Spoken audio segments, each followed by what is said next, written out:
Teflon. All the dope I stepped on. Real, get the rush gone. Been that nigga, what else you want? Power, powder, respect. I want that money and power and power. Money and powder and power. Money and powder and power. That paper, yeah, I gotta stack that. Them diamonds keep blinking, we might have to jack that. Now boy, when that blicky come out, you get clapbacks. Draw down with a little joint, I'm at you like pat. Come back when them candles out round your block and kick that. Come back when your funeral in progress and hit that. Hit your back to back, your bitch ass won't even hit back. Yeah, we splashing in fashion. Nigga, you could drip the drip, catch you slipping, we sliding. Your niggas on some different shit. We hit the lick, we with the shit. Shh. When you get hit, quiet down. No need for the talking. The fuck is that about? Tougher than a Teflon. All the dope I stepped on. Real, get the rush gone. Been that nigga, what else you want? Power, powder, respect. I want that money and power and power. Money and powder and power. Money and powder and power.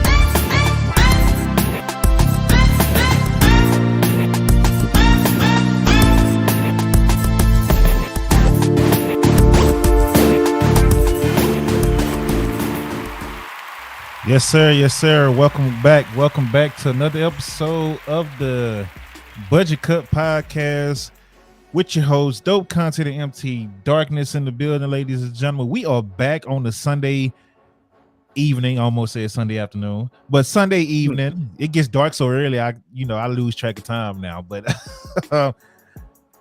football is over with for the most part. Now it's time to talk wrestling. We got a lot to get into. We got full gear reactions and the rest of the week in wrestling.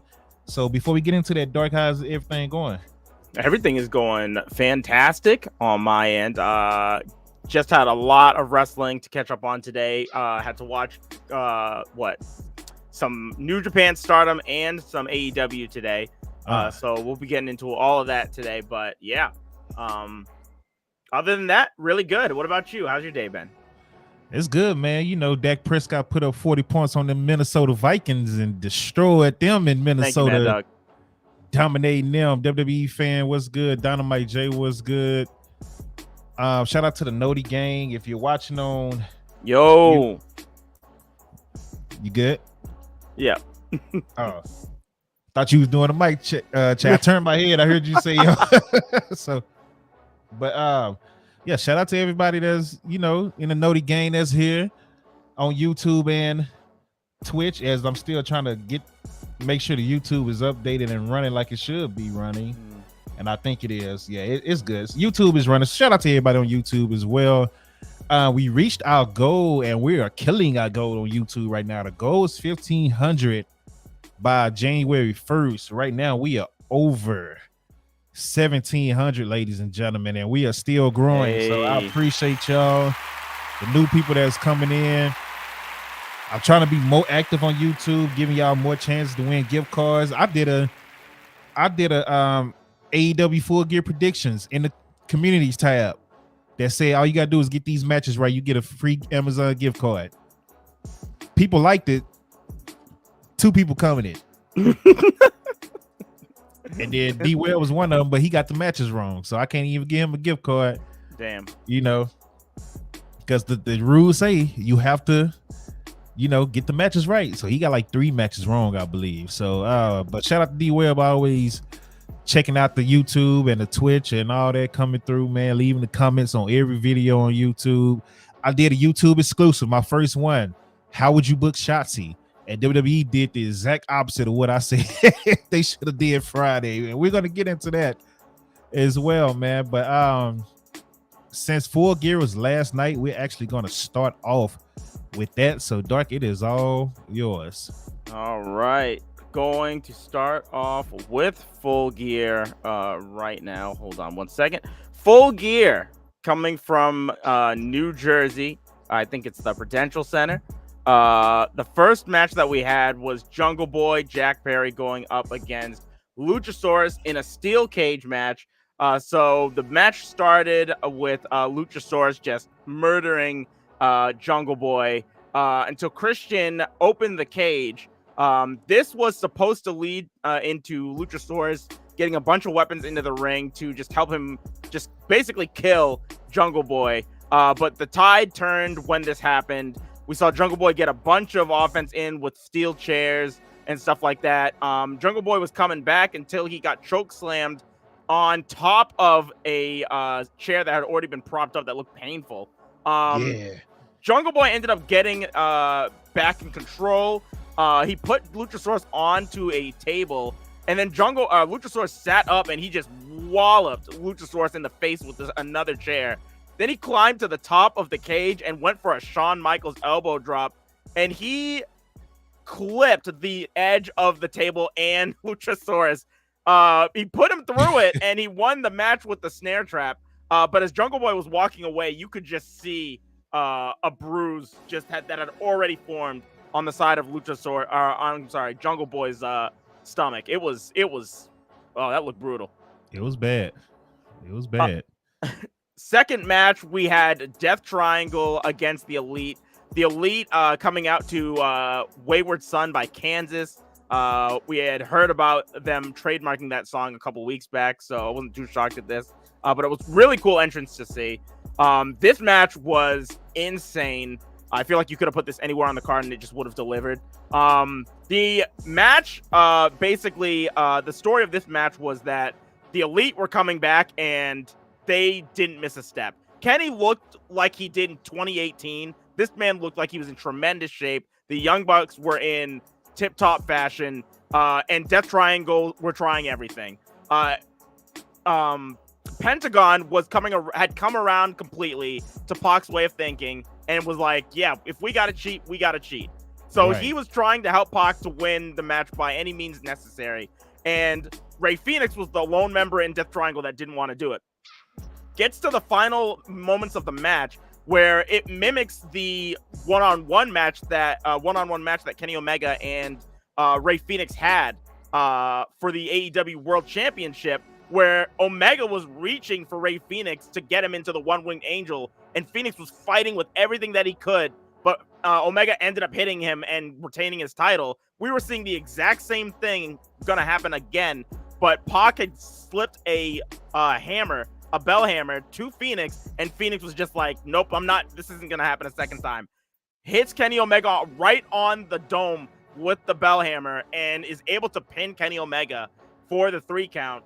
Near the end of the show, it's announced that we are going to get a best of 7 series from these teams. I guess the winner will get the trios belts. I think that's what that was saying. I'm not 100% sure. Yeah, it gotta be for the trio. Yeah, it gotta be.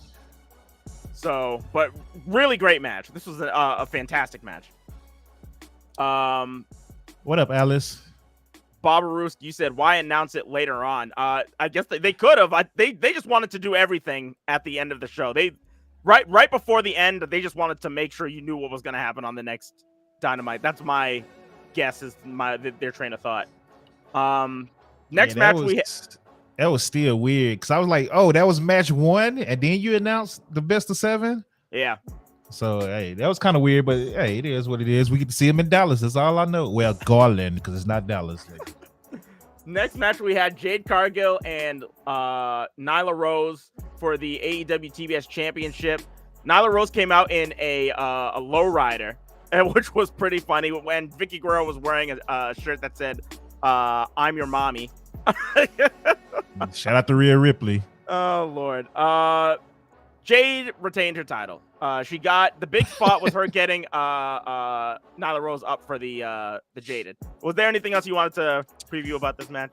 Outside of the people going to the bathroom and getting something to eat, because there was a lot of empty seats which I hate it for Jade because Jade herself, as a person, as a character, is must see. Listen, it's not Jade, it's the story. Because think back to the Athena match. Think back to her other match before that. Like, this hasn't happened before. This story was just really, really terrible. It was horrible. It was horrible. So bad. So, yeah. I was even saying going into this pay-per-view, I was just like, if we took this off the card, and I hate saying that about a Jade match, but I was just like, if we just took this off the card, I'd be fine with it because I was just so out of it. Yeah, it wasn't a good match. A lot of people went to the restroom and went and got something to eat during that match, and they missed Jade's outfit and Kiara Hogan. They were fired. That's all I'm gonna say. They were fired, but hey, that's on you. You want to take a risk and miss a Jade in person? You stupid. If I'm going to AEW show, I'm not missing Jade out of all people. I'm sorry. Yeah, you missed Jade dressing as a Thundercat. So let that sink in. Yeah, what's good, Rob? Fourth match, we had Jericho defending his ROH championship against Danielson, Claudio Castagnoli, and Sammy Guevara in a four-way match. So at the beginning of the match, we have Claudio breaking out with Jericho, Danielson breaking out with Guevara. We see the Combat Club just overpowering the Jericho Appreciation Society. And then Danielson and Castagnoli just go at it with each other. And it's just tremendous technical work by the two of them. Eventually, Jericho comes back in and Jericho and Guevara start going off on Danielson. This is when Jericho at one point tells Sammy Guevara, who is about to go for a pin, he tells him to just get out the way so he can go for the cover. And Guevara's just like, all right, sure, whatever. Guevara, so they start going off on Danielson some more. Guevara is in a predicament where Jericho goes for the lion salt, hits Guevara as well. He's in the crossfires and he just doesn't care. This plays into the match later when Guevara and Jericho start going to blows. A lot of different spots happening. Guevara is just going all over the place. Match comes to an end. There's so many different spots that I'm not going to really try to call everything, but match comes to an end when Guevara is in the ring with Castagnoli and Castagnoli is going for the swing when Jericho comes back into the ring and he attempts to nail a flying Judas effect that catches him like right in the chest. And so then he picks up Castagnoli again and hits the Judas effect proper and gets the victory. I thought this four-way was really good. It was a very good match. And Jericho, man, I mean, what can you say? I thought he was going. I was hoping Danielson won, but Jericho came out with it again and he did it clean. So he can't really say nothing about it. Jericho is still putting on good matches and still coming out on top at 50 years old, 51 or whatever he is. So that man he needs to be put in the GOAT conversation now. I've been saying. Next match, we had Saraya going up against Britt Baker in Saraya's comeback match. This match started off with Britt going after Saraya's neck, and then Saraya was just like early on in the match, I thought way too early on, was teasing that something wrong had happened. And she just got up and was just like, I'm just kidding. I'm shaking it off. There's nothing wrong with me. I'm fine. I can wrestle. I ain't like that. I didn't like that either. So these two, they're going at it. Britt is attacking the neck of Saraya. Saraya ends up coming back, and the finish comes when Saraya hits 2 rampages back to back and gets the win on Britt Baker. This match went about exactly how I thought it would. Britt Baker was just very safe with Saraya, which I'm not complaining about. I was very happy for Saraya after this, seeing her finish a match. And it's just like, it was a nice comeback story, but it wasn't anything to write home about. So yeah, just glad she made it through the match. Like the spot that we talking about was super early in the match. She took her first bump. Yeah. And she kind of stayed down. Then she just hopped up and smiled. And then Britt is smiling at her. It's like, bro, y'all supposed to hate each other right now. Wow. It would have meant more if they was deep into the match. She take maybe like a suplex or something, and then she stayed there. Yeah, build up to it. Because later on in the match, Britt Baker hit her with like a super nasty like snap neck breaker. But by that point, after she had done that, that meant nothing to me. I was just like, so she's fine. So she's just gonna get up. So. Yeah, right. Up next, we had the TNT Championship match. Wardlow defending against Samoa Joe and Powerhouse Hobbs. This was just big, meaty men smacking meat. It was fantastic. Wardlow and the match comes to a finish when Wardlow is alone in the ring with Hobbs. He is just nailing powerbomb after powerbomb after powerbomb. When all of a sudden he's going for the final powerbomb, when Joe comes in with the TNT title and smacks Wardlow in the back of the head. Wardlow's down. Hobbs already is just done. He can't fight because he's taken so many power bombs. And Joe just hits him with the coquina clutch. And Hobbs is already out. So the referee literally went like this. Like he's just like, and then he looks at Hobbs and he's just like, ring the bell. So right now, we've got another double champion shortly after Pac's reign. So Samoa Joe, the ROH television champion and TNT champion. So yes, sir. The original badass. Like I say, the OG. When he attacked Wardlow, I was happy because I was like, Joe reminded you who the OG badass is. And only thing I didn't like about the finish was Hobbs took all of that and he was laid out. But as soon as Joe rolled out the ring with the belts, Hobbs was getting right back up the same time as Wardlow. Like, wait a minute. How are you and Wardlow getting up looking at each other at the same time when you just took all this shit? So, and then they kind of nod at each other like respect. But I was like, Hobbs, you should be down a little longer.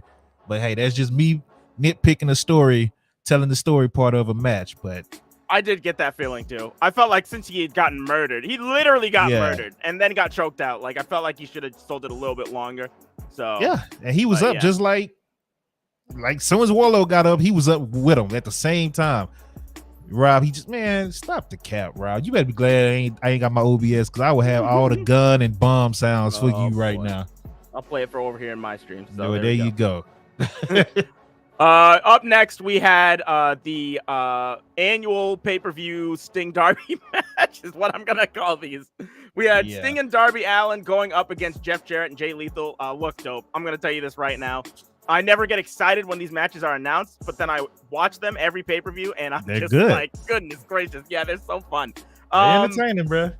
So, yeah, Jeff Jarrett comes out to the ring and he comes with a parade of people in Sting masks and black, like, pants and shirts or whatever. Yeah. He does the whoa, Max Adam subscribing for 21 months in a row. My dude, bro. Hey, there you go, Max. Holy smokes, man. I appreciate it. He said, let's go JWA, hashtag MTDW. There we go. Come and Make watch sure my you follow promotions Max every week. Yes. Go follow Max as well for that GCW. MHC. He streams some MHC for his EFED. So, Jeff Jarrett, like right at the beginning of the match, went and got in some fan's face. I don't know if you saw that, Dope. He just pie-faced some dude in the front row. Yeah, I saw it. It was a lot of front row action doing these intros. We're gonna get the MJF front row reaction. Hopefully that was somebody he knew, but hey, we'll see. If not, it's even better. He's a great King, what's good, bro? So Darby comes out on the entrance ramp. He has his skateboard. He takes out all of the lackeys. And then tells him to look behind him. Jeff Jarrett's in the ring with Sting. They're fighting. Sting ends up taking Jay Lethal into the crowd, and Darby is fighting with Jeff Jarrett near the entrance, like near the pit and the entrance ramp. So Jeff Jarrett is down there. Darby Allin is on top of the entrance ramp with a ladder. He's climbing to the top, and he's getting ready to deliver a coffin drop onto Jeff Jarrett, who's basically on the ground, and he goes for it, and out of nowhere, all of a sudden, Satnam Singh is here, and he catches Darby Allin, puts him in a crucifix position, and just chucks this man clear onto the entrance ramp. I thought, oh my God, this was fantastic. Satnam Singh might be a superstar of the week, because this guy was fantastic in this match. He was like the key proponent of this match. So Satnam Singh was that was the story of this match. Every time Sting and Darby would get some type of momentum, Satnam Singh would come in and just stop it completely. He was a great big man in this matchup.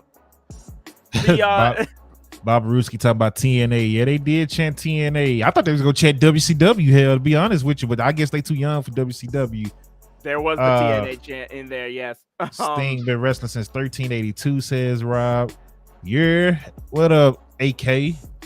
Make sure you follow AK on Twitter as well. Mavs wish they still hadn't. Rob, don't start that shit because the Mavs are winning right now as we speak. So shut your ass up with that. But let's keep it going. So Sting and the fight ends up getting back into the ring after Sting does a splash on the outside. Sting and Darby are in trouble. They end up coming back though. Satnam Singh ends up getting into the ring at one point. And Sting ends up trying to get him into the what is it called? The oh man, the Scorpion Deathlock. No, good lord, what is that move that he does where he it's like the reverse DDT?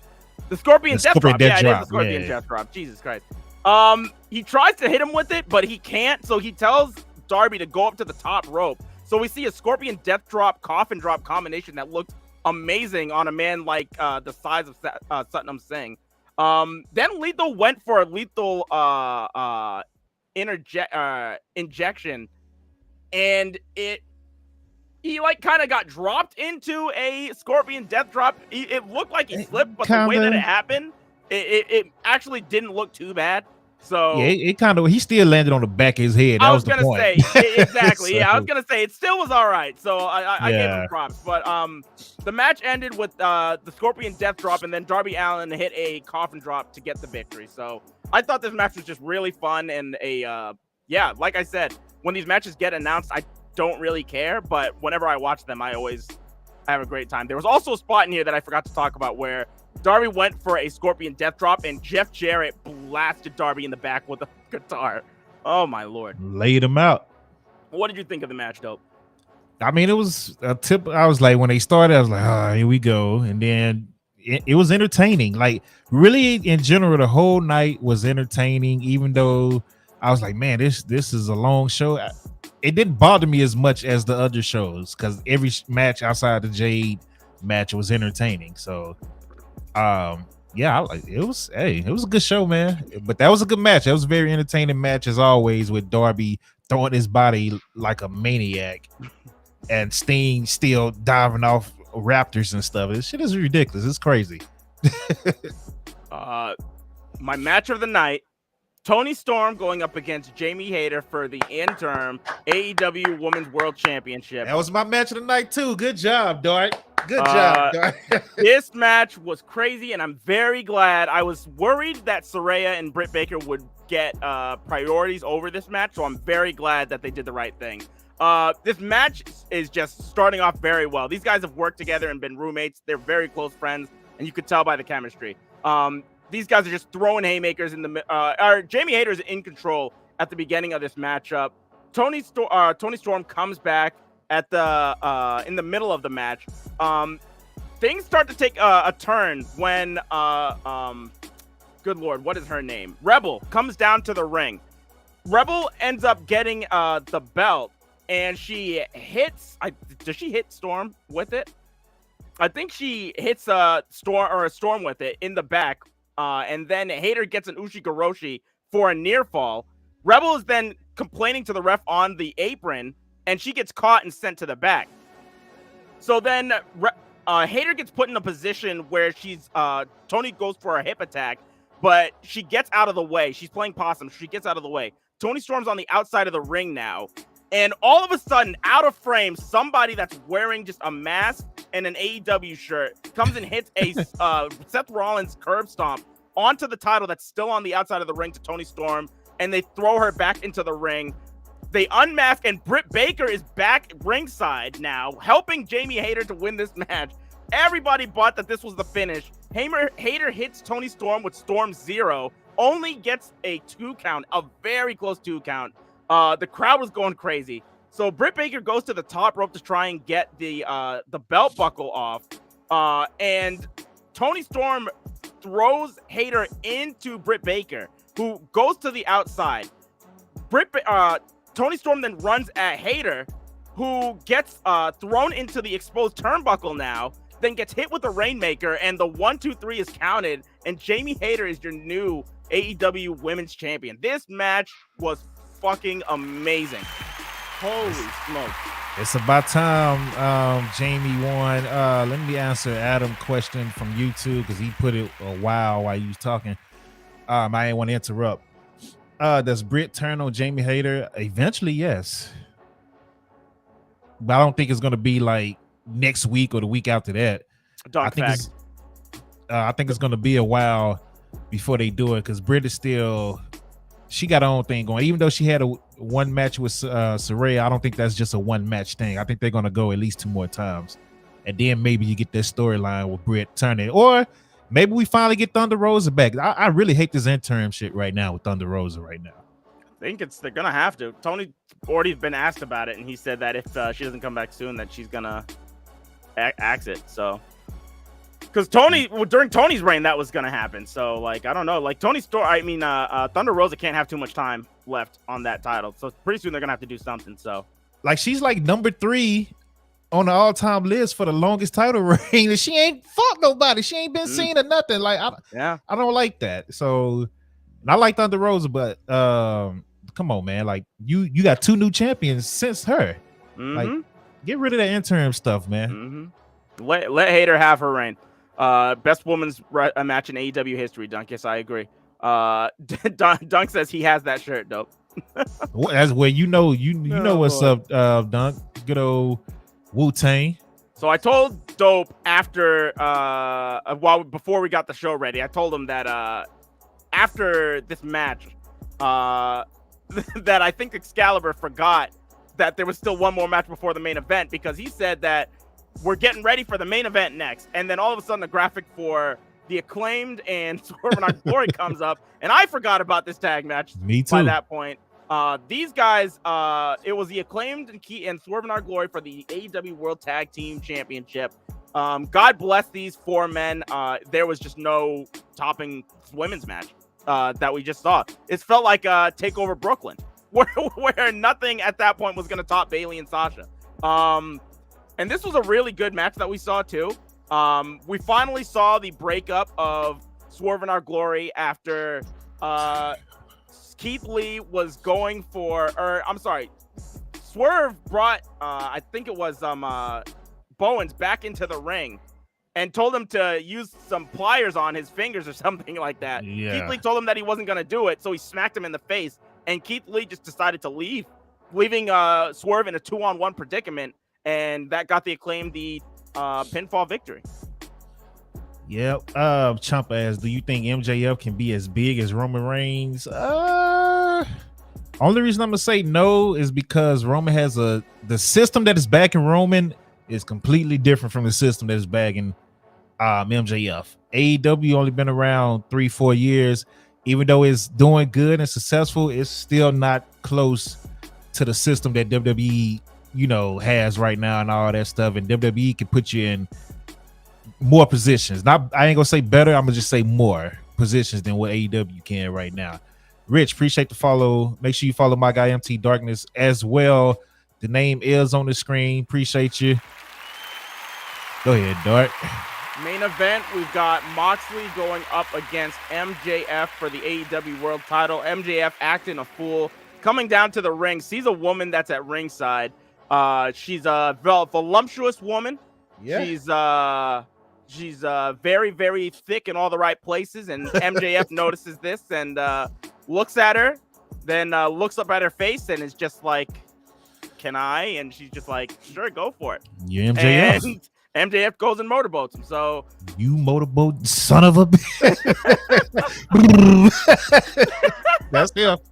That's how that started. So we're getting into the match, and it's just MJF working as a face while Moxley works as a heel, and he's just going through all the face tropes. He's putting submission moves, and he's just banging on his chest, screaming for the crowd support. When he came out for his entrance, he came out, then went back into the entrance ramp, and then came out, and then just started going like this to the crowd. He was just playing up being a face this entire match. And then at the end, we got the spot where we went through one referee who got accidentally knocked over by Moxley. The second, or by MJF. MJF took the referee and put himself in front of Moxley. The second referee was accidentally knocked over by Moxley himself. And then Moxley had a Bulldog choke applied to MJF. MJF started tapping, but there was no referee to count it. So Regal tells Moxley, you need to go and get the referee or else this match isn't going to end. So Moxley's going to try and wake up the referee. While he's doing this, Regal throws MJF brass knuckles. He takes the brass knuckles and he lays out Moxley, and the referee counts the 3 count. MJF is your new AEW World Champion. You son of a B word, William Regal. But it was a good match. It's time for Mox to take his vacation.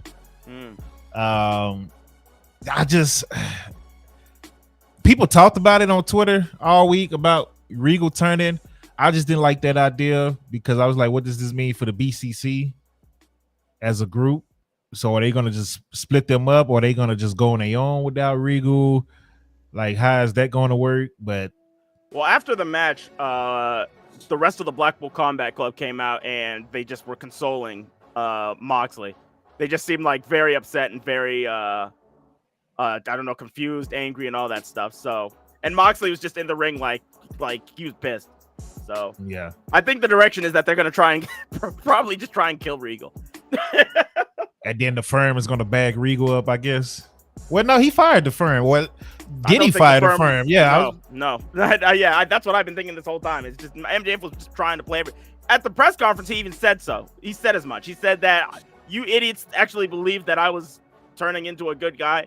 He's like, you believe that I was giving praise to Tony Khan? He said all that stuff in the press conference. So, yeah, MJF was just acting a fool all these weeks, which is exactly what I was thinking. So, yeah, we said we didn't trust him, and he showed you why. But man, he did the fool with William Regal.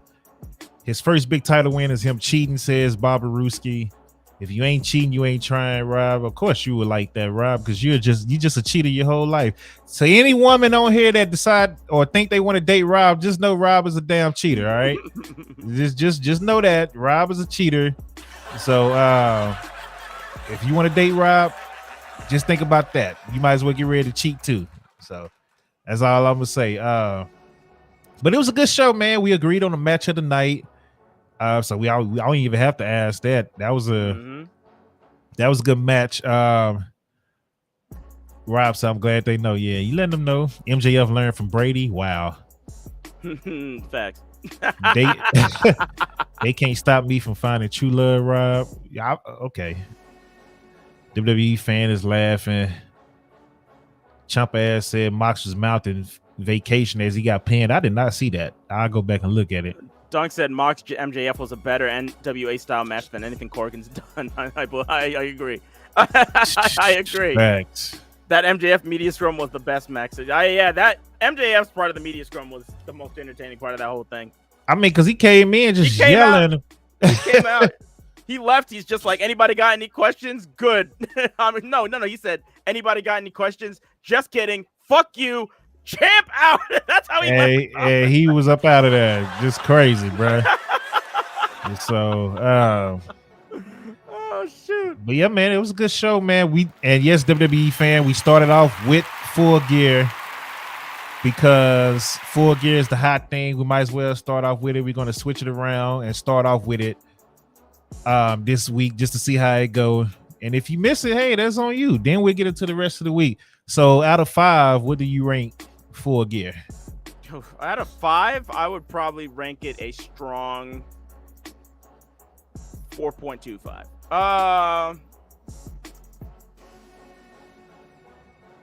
Yeah, I would give it a strong 4.25 probably.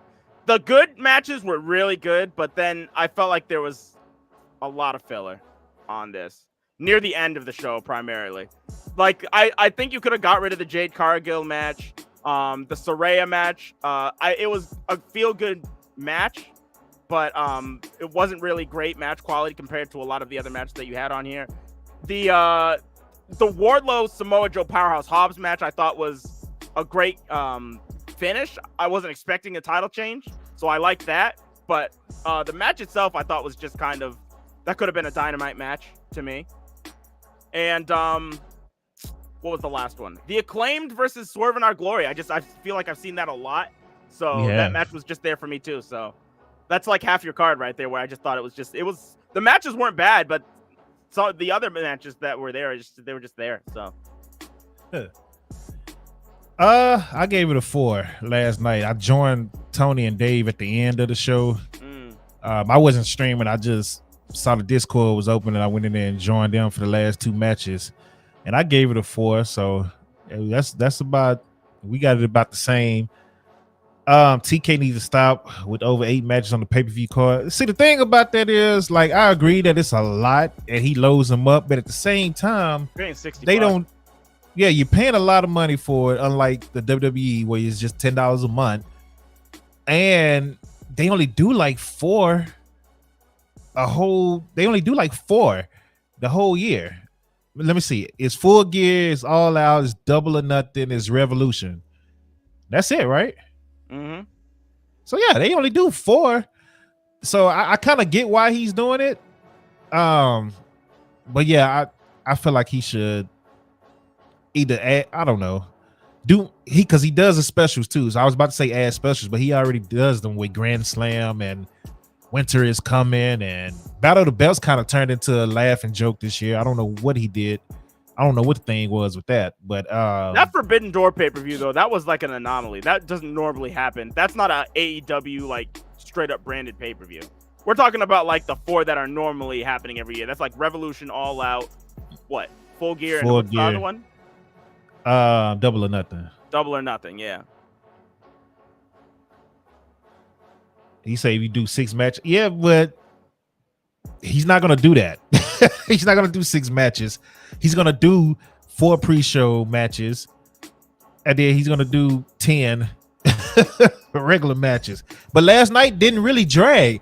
It just got to a point where I kept forgetting about matches because I kept thinking it was time for the main event, and then I was like, oh, there is a tag championship match. Oh, there is a women's championship match. Don, no, Hobbs is not buried just because he got pinned last night. Yeah, what? Hobbs actually looked incredibly strong. Hobbs had to be powerbombed like 8 times and then choked out. And he didn't submit or anything. He was just done. He was out. He was out. Yeah. Hobbs didn't look bad at all last night. Yeah, so actually, yeah, it took a lot to take Hobbs down. Then he got right up as soon as Joe got out the ring. So there you go. We talked about that. No shame in losing to Joe. Exactly. There you go. There you go, Doc. Yeah, exactly, Doc. No shame in losing. Let's see. Get the tables in the building. Make sure you follow Get the Tables, ladies and gentlemen. He said the problem with AEW pay-per-views is they are too damn long. Each match has to go 10 plus minutes. I can kind of see that too. It feels like a main WrestleMania every pay-per-view, but they only do 4, and he's going to give you your $60 worth. So yeah, I mean that's why I don't complain about these shows. If it was I know what I'm getting when I'm buying a AEW show. I'm paying $60 and I'm getting my money's worth. If it was a WWE show and this was happening, then that would be a problem because WWE pumps out specials and what is it called, these NXT shows and all that stuff. It feels like all the freaking time. Imagine seeing a 4-hour show or a 6-hour show every month. That's insane. Yeah. But that's about to change WWE as well, because Triple H is getting rid of these gimmick pay-per-views, which is Elimination Chamber. Like, why do you have Elimination Chamber in between Royal Rumble and WrestleMania? It needs to be Royal Rumble, WrestleMania. That's it. Like, no in between, none of that, because that's what I grew up on. So hey, I'm sorry, I am stuck in my ways when it comes to Royal Rumble and WrestleMania. Period. It needs to be Royal Rumble and then build up to WrestleMania like it used to be. So, but yeah, man, shout out to AEW Full Gear. We're gonna get into the rest of the week in wrestling, and if you want to join the show, I'm gonna put the link in the chat. You can join us there. All you gotta do is click the link. We have before we get into the rest of the week, do you want to get into the New Japan Stardom show last night too? Shout out to Kyrie saying that's all I got to say on it because hey, I said it on Twitter. And Dark came at me with Dynamite J. Dynamite all I said was put respect on Maya's name. That's all I said. And respectfully, she was about to hold that L, like I said, and she held that L. So he said, "No way, it wasn't always between Royal Rumble and WrestleMania." WWE fan, trust me on this. Been watching WWE since '96. Trust me on this. But go ahead, Dart. So running down the historic crossover show between Stardom and New Japan real quickly. We had, for the first match, we had Chaos going up against the House of Torture. Only noticeable thing about this match that I'll really go over is that Lio Rush coming back to New Japan as a part of Chaos with a new look, new song, new entrance. And he's going to be entering the Junior Tag League with Yo, forming 3K, Roppongi 3K again. So that's interesting. And Lio Rush got the pin with Yo doing the 3K onto Bushi. Onto Show. So Chaos getting the victory in that match. We had Queen's Quest going up against Donna Del Mundo in the second match. Saya Kamatani, Lady C, and Azume going up against Himeka, Thekla, and Mai Sakurai. This was a much better match than the opener. Very great, with Queen's Quest coming away with the victory. Third match, we had Filthy Tom Lawler and Siri going up against Zack Sabre Jr. and Julia. This was really entertaining, and this started the kind of strange intergender matches that we had. Normally in Japan, when there's an intergender match, if there's a man and a woman that's tagged in, they'll still fight each other. Gato has been adopting some WWE philosophies. So if a woman was tagged in, another woman would have had to been tagged in, but they tried to make it seem as realistic as possible. Whereas if one woman tagged in, then the other dude was just going to try and go for a tag anyways. This was a really fun match, though. Julia and Siri, for the most part, were kept away from each other because they're going to have their big match in December. What you saw, Zack Sabre Jr. and Julia coming away victorious after Zack Sabre Jr. got the pin over Tom Lawler. We had Desperado Duki and Starlight Kid and Momo Watanabe going up against Taichi, Yoshinobu Kanemaru, Tom Nakano, and Natsupoi in an 8-person tag match, with Taichi, Yoshinobu Kanemaru, and Tom Nakano and Natsupoi getting the pinfall. Tanahashi and Utami Hayashishida going up against Hiroki Goto and Maika, with Tanahashi and Hayashishida coming away victorious. Naito, Los Ingobernables de Japón going up against the United Empire, with the United Empire coming away with the victory. Kazuchika Okada, Toru Yano, and the Great Muta's final match in New Japan, going up against Jeff Cobb, the Great Okan, and Aaron Hanare, with Muta's team getting the win. And then the last two matches on the card, we saw Will Ospreay going up against Shota Umino for the IWGP United States Championship match. I like their match that they had in England more, but this match was still very, very good also. Shota Umino at the end, pleading with his father, who is Red Shoes, the referee, not to stop the fight, which is what he did in the previous match that they had. And that just gave way to Will Ospreay to kill this man. Nailed 2 super kicks, a front-facing hidden blade, and then a backwards hidden blade.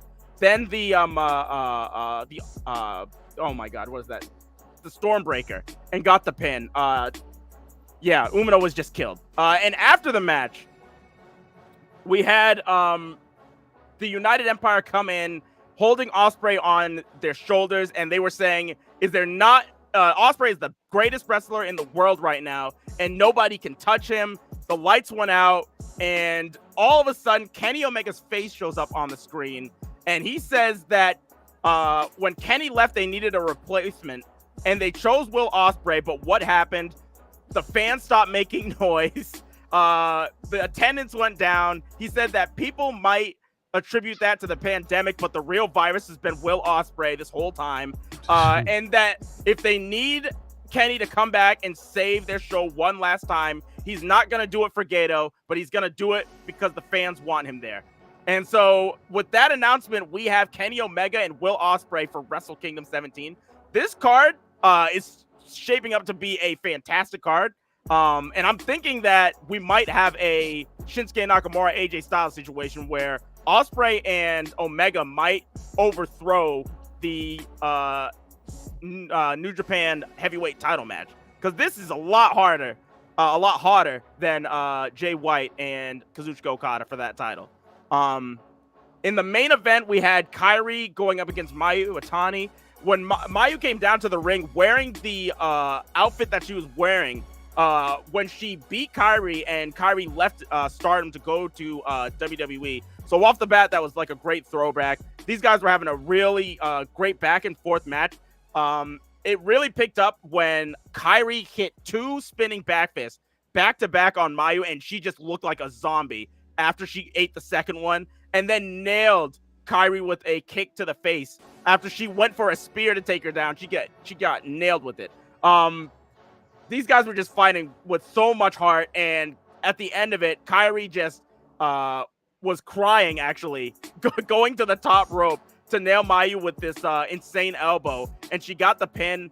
Both of them were just crying. It's a great story because both of these two, along with Io, were the top 3 women in Stardom that started this company, and to see them get to this point, it was actually a really touching moment to see. So shout out to both women, but shout out to Kairi for being the inaugural champion, and she will be defending her belt at Wrestle Kingdom against it looks like Tom Nakano is in the ring with her right now, but we'll see who that might be.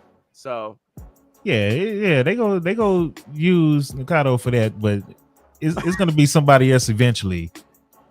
It's not gonna. I know who you're thinking. And even if it's not at Wrestle Kingdom, it's gonna be shortly after that. No boy. So I'm just saying, her name is Mercedes.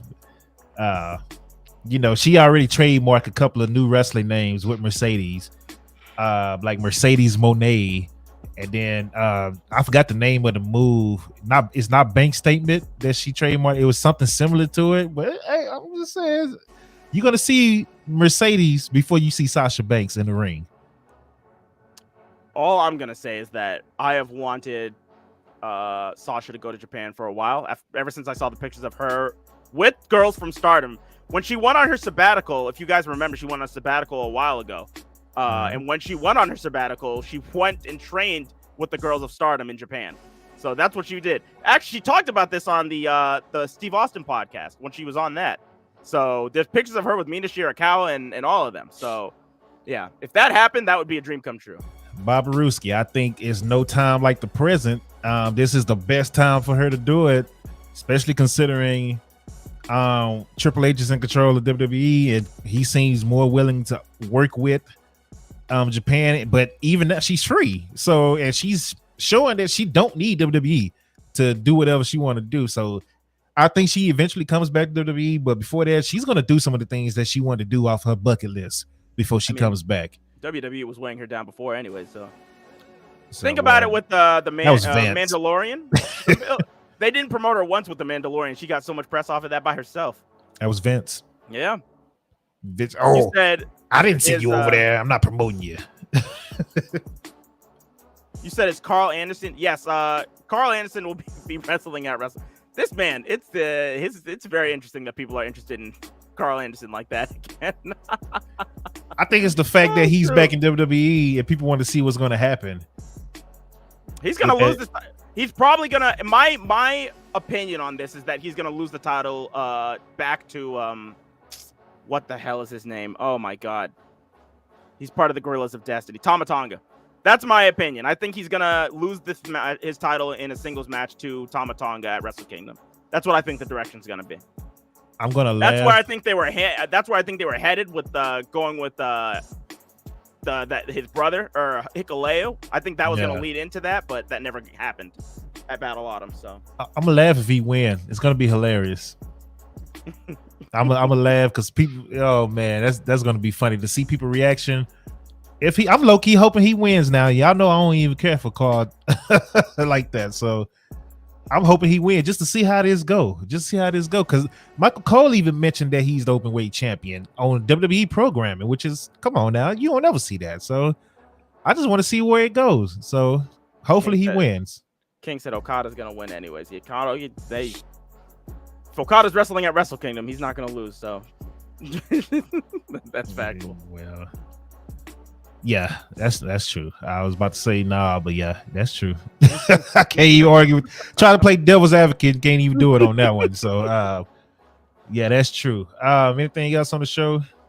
That was it. I thought that the only thing I'll say is that I thought that this was actually a really fun show, and New Japan is on I would say a good streak of shows. Starting with Battle Autumn. I watched Battle Autumn, but oh my god, I can't talk.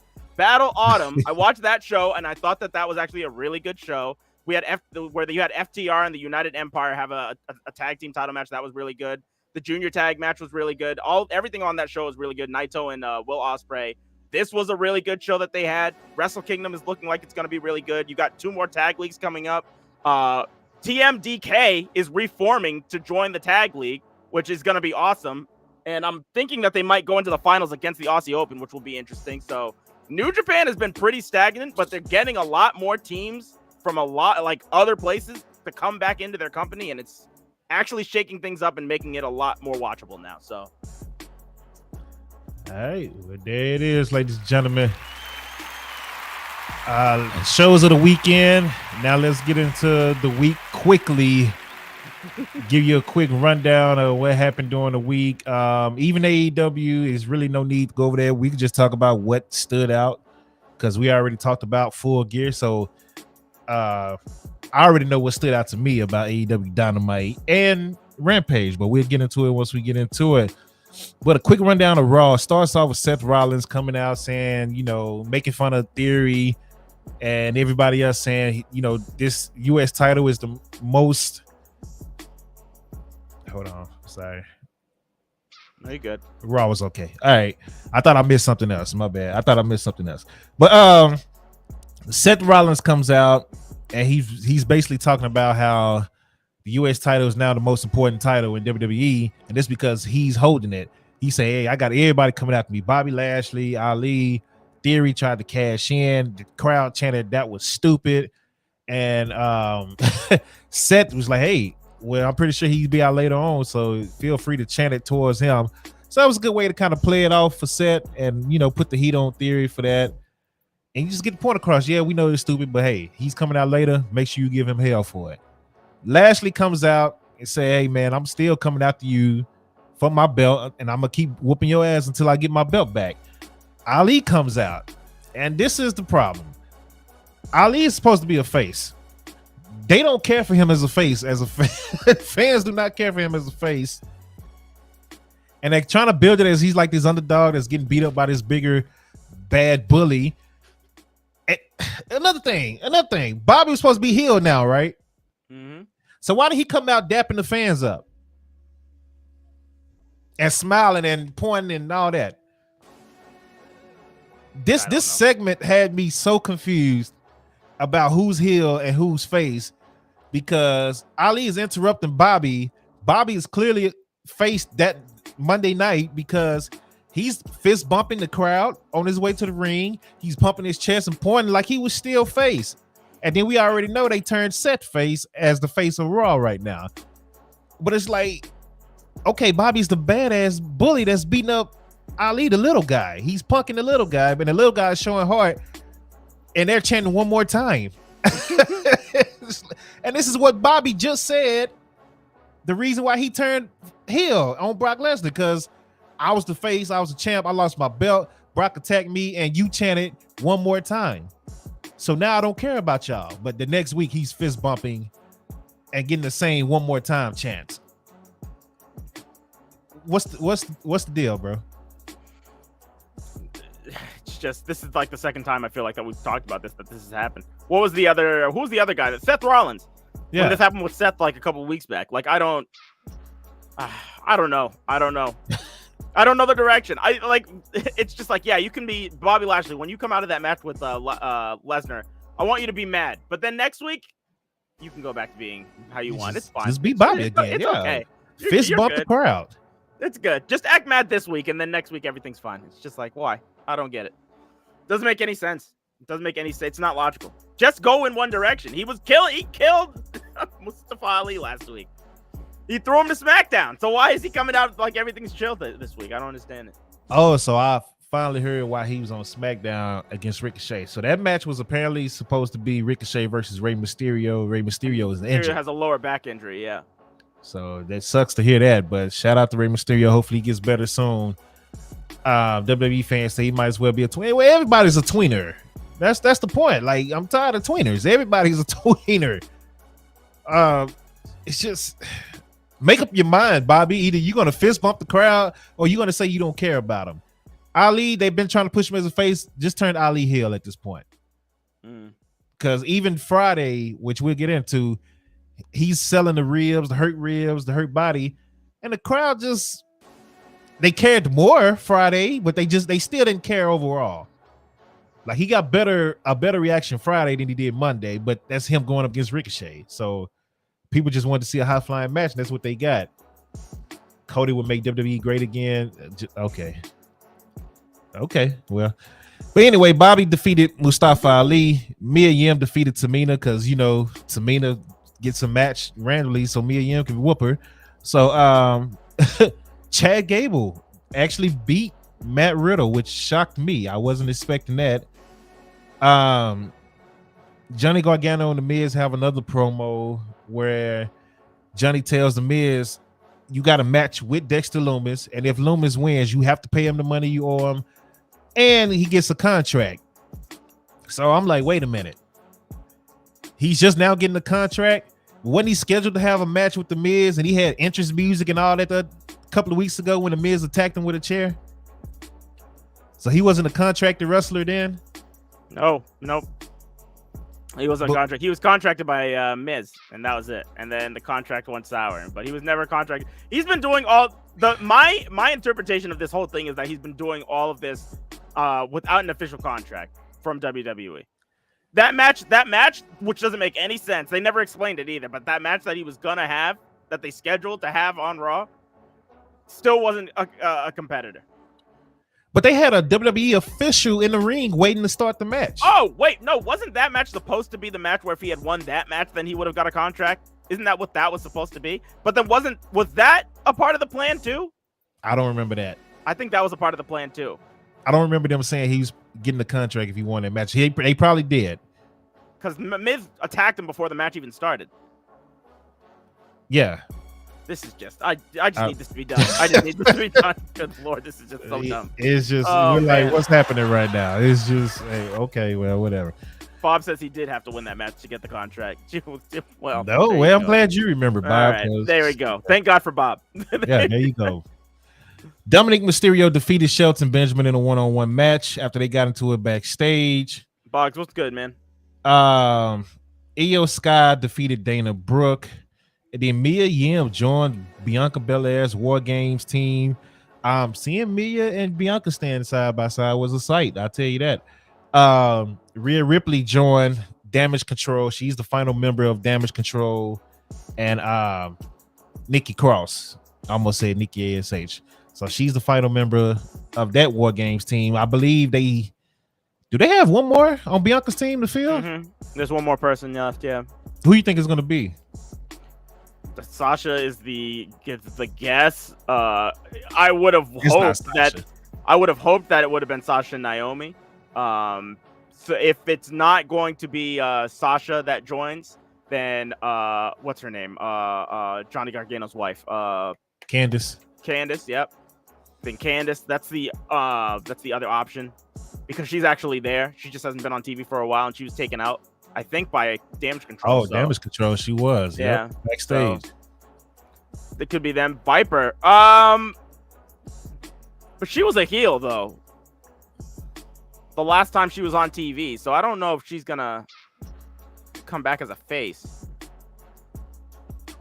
It's about Piper Niven. Yeah. I was confused as hell. Yeah, I don't know about her. No, that's not happening.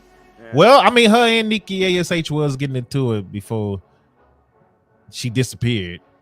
I'm just trying to think. Candace makes sense because she did get jumped, but if they said they want to go for a shocking shock value for this Survivor Series, so I don't know. I'm not even gonna. I got a couple of names. It could be Candace. I think either Tegan Knox return, because Tegan got history with Dakota Kai at War Games at that. I feel like I don't know. In Boston, that would be a good pop. Yeah, because I was thinking about it. I was just like, I don't know. Some of these returns recently haven't been hitting, but I feel like on Survivor Series, I feel like that would be different. Could be Naomi. Survivor Series, it would be good, but it's not going to be Naomi. Yeah, I thought about it for a minute, but I don't think it's gonna be Naomi. Becky, that's definitely not happening. Alice, Becky is hurt. Plus it's in Sasha hometown. Sasha's not coming. I'm telling y'all that. Sasha got some other matches to do before she comes back to WWE. So if Sasha goes to Stardom, she just needs to stay there. That's all I'm gonna say. I think the person might have blue hair. A bunch of different matches for Sasha in Stardom. She will have a better time in Stardom, and her stock will go up significantly. She will not have a good time in WWE. I don't know about that. One man's opinion. I don't know about not have a good time in WWE. I don't know about all that. But yeah, we'll see. Maybe we got to find out Monday, I guess, unless they do it at Survivor Series, because it's the only 1 week left. Mm-hmm. So yeah, Dolph Ziggler, and probably one of the matches of the week, Dolph Ziggler in theory got into it at backstage and led to a one-on-one match, which was very good, with Theory getting the win. Corbin defeated Tozawa. Corbin did a great job at making Tozawa feel somewhat important and letting Tozawa get his moves off after Tozawa basically whooped him and JBL backstage in cards and took all their money. Tozawa is the one that actually called Corbin out. So, hey, maybe we get to see Tozawa in the ring some more, and he's slow to get rid of that ninja character. Hopefully. Right. Then the main event, Seth Rollins defeated Finn Balor to retain his United States Championship in another good match. And that was Monday Night Raw in a nutshell, man. Monday Night Raw was pretty decent. It was pretty good this week. Outside of a few things that I didn't like, which we talked about in the beginning, because it just don't make sense. So, what are your thoughts on Monday Night Raw overall? I thought Raw overall was I thought it was just okay. You're still setting up for Survivor Series. So I thought the most interesting things that happened on the show was everything pertaining with Austin Theory. I thought that they did a really good job explaining the cash-in. That was probably my favorite thing about that entire night or about him. Yeah. Even beyond all of the attacks that he did and stuff like that, that did a really good job too. But like last week, Austin Theory looked like an idiot. And so they had a mountain to climb when it came to him explaining why he did what he did. And he just came in. He's like, look, like Roman is with the bloodline. He's got these 2 titles. And every time I've tried, I always failed because there was no getting close to him. And he's just like, I tried at Saudi he said he tried at SummerSlam. He did Saudi too. Yeah, and Saudi. I'm sorry. UK, my bad.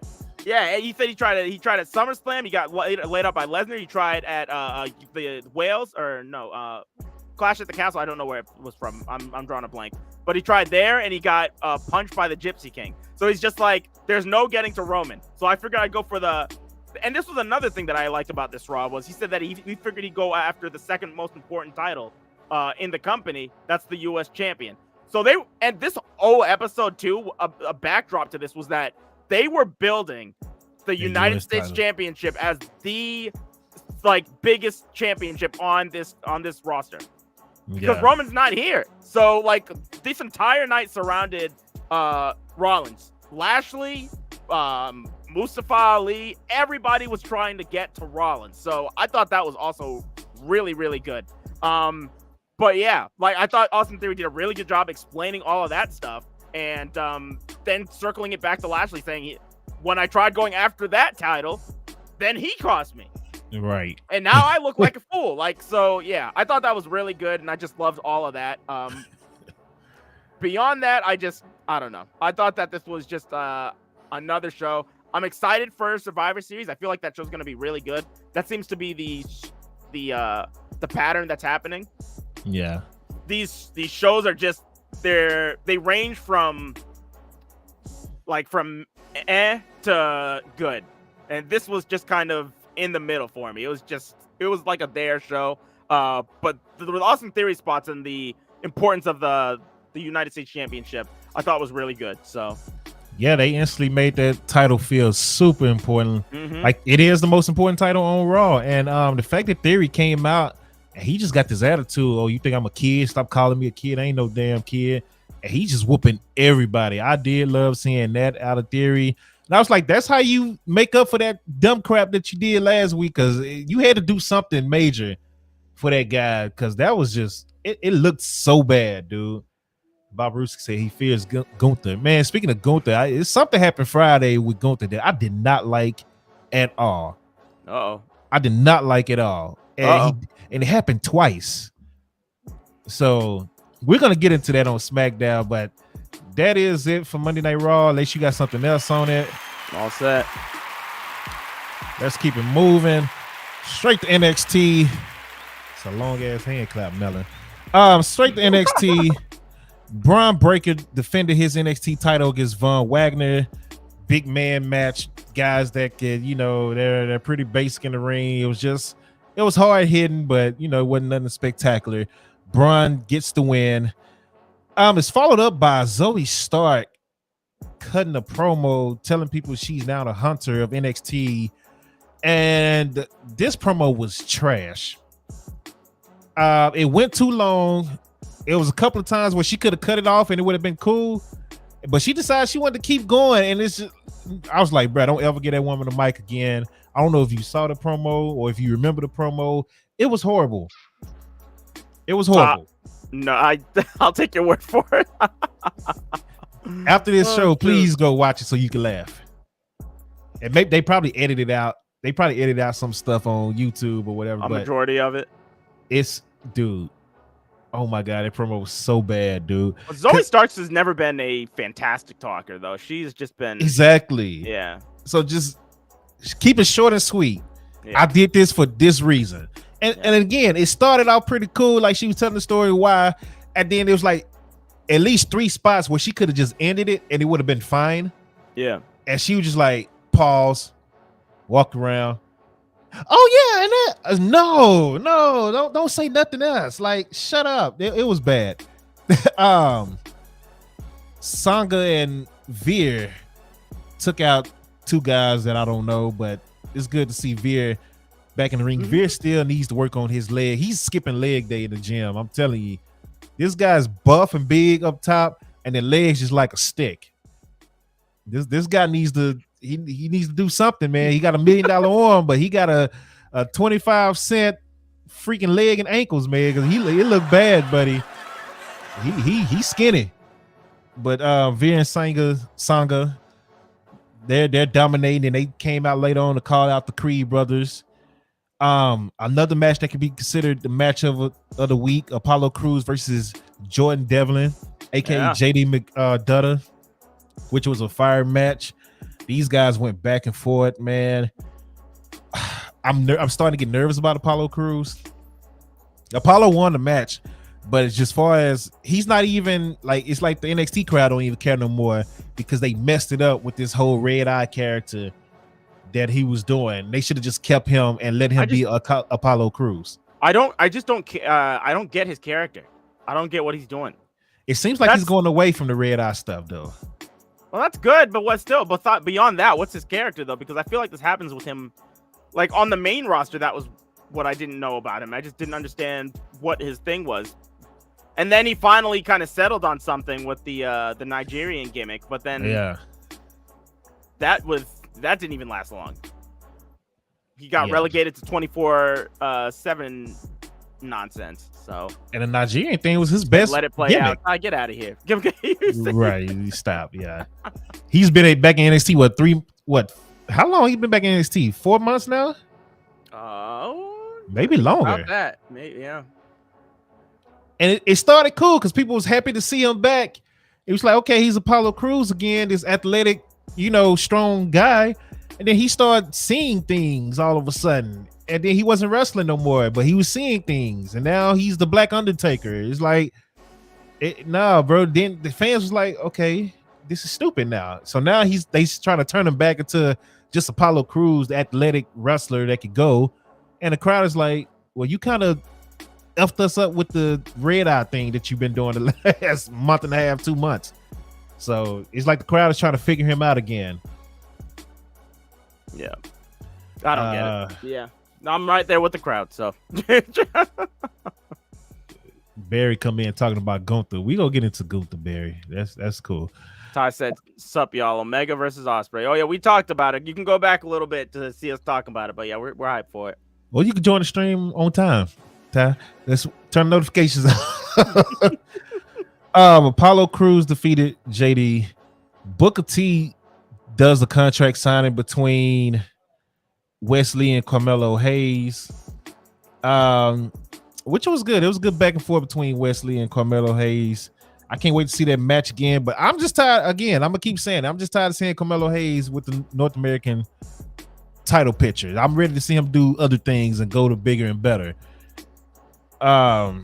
And Booker did a great job of keeping them from fighting. So they didn't fight, they didn't touch. So that they match is coming up this week, I believe, this Tuesday. The Dyad defeated Josh Briggs and Jensen. You have anything on that? Nope, absolutely nothing. Okay. Absolutely nothing on that. Indy Hartwell defeated Tatum Paxley. I love the fact Indy is starting to I love that he's starting to she is starting to get her wins again. Is she building up she a heel now? What's her deal? Nobody knows. Okay. All right. That's yeah. I thought I'd ask. All right. She's acting like a heel, but she is. Fans, that's why I was asking. Yeah, the fans love Indy. I'm one of the ones cheering for Indy too. What up, Ty? Bring your punk ass on time. How about that? That's all I gotta say to you. Coming in talking about stuff we doing late. Bring your ass on time, Ty. You know better. You've been following us way too long for this. This should be Hayes' final match, and he gets called up. We'll see. Mandy Rose. Man. You know what? I was mad because I thought Mandy was gonna lose. Mandy defeated Alba Fire for the NXT Women's Title match. Alba, who came? I can't remember who came out. Isla Dawn from NXT UK. Oh yeah, so she came out and hit a ladder spot on. He said I'm getting that king treatment. Facts, Ty. But what's the girl name again? Isla Dawn. Isla Dawn. Yeah, Isla Dawn came in as Alba Fire was going up to the top of the ladder to jump on Mandy on the table, and she pushed Alba Fire off, and of course Mandy got out the way. Mandy stood up before the 10 count, and that was it.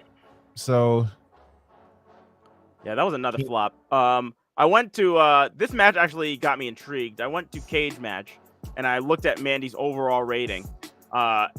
This is not based off of like Dave Meltzer reviews or anything. This is based off of just user scores from a collective score of every match that she's had that's been scored by every user on that website. And she is at a 4.66. That match was rated a 4.71. Something along those lines. Maybe it was a 4.11. I was not a fan of this. They need a new women's champion because I don't care for this title right now. This is the least I've cared for the NXT Women's Championship. I don't have a comparison, actually. I don't have a comparison for that. So Raquel. I liked Raquel's title better, or title reign better than this. At least some of her matches were watchable and decent. This has just been ridiculous. And it's going way too long too. At least the Raquel one ended. At least the Raquel one ended. I was just like, because I said this is going on way too long. Raquel's reign isn't doing that much, and then it just kind of stopped. I was just like, all right, well there you go, good. This just keeps going, and she's running out of people to fight. Like this is the second time she fought Iva Fowler. Like Oh man. Like, what do you And do? that's the point that made me mad, because I was like, okay, no way they have Alba lose again. Because who's next? I mean, they building up Indy, but she already beat Indy too. But who's next for her? She beat That's Zoe the problem. Starks. They're building up Zoe Starks, but she beat Zoe Starks. And Zoe's a heel, so she beat Cora Jade. She beat what's the girl with the pillows that you don't like? Wendy Chu. She beat what's her name? The young girl. Oh gosh.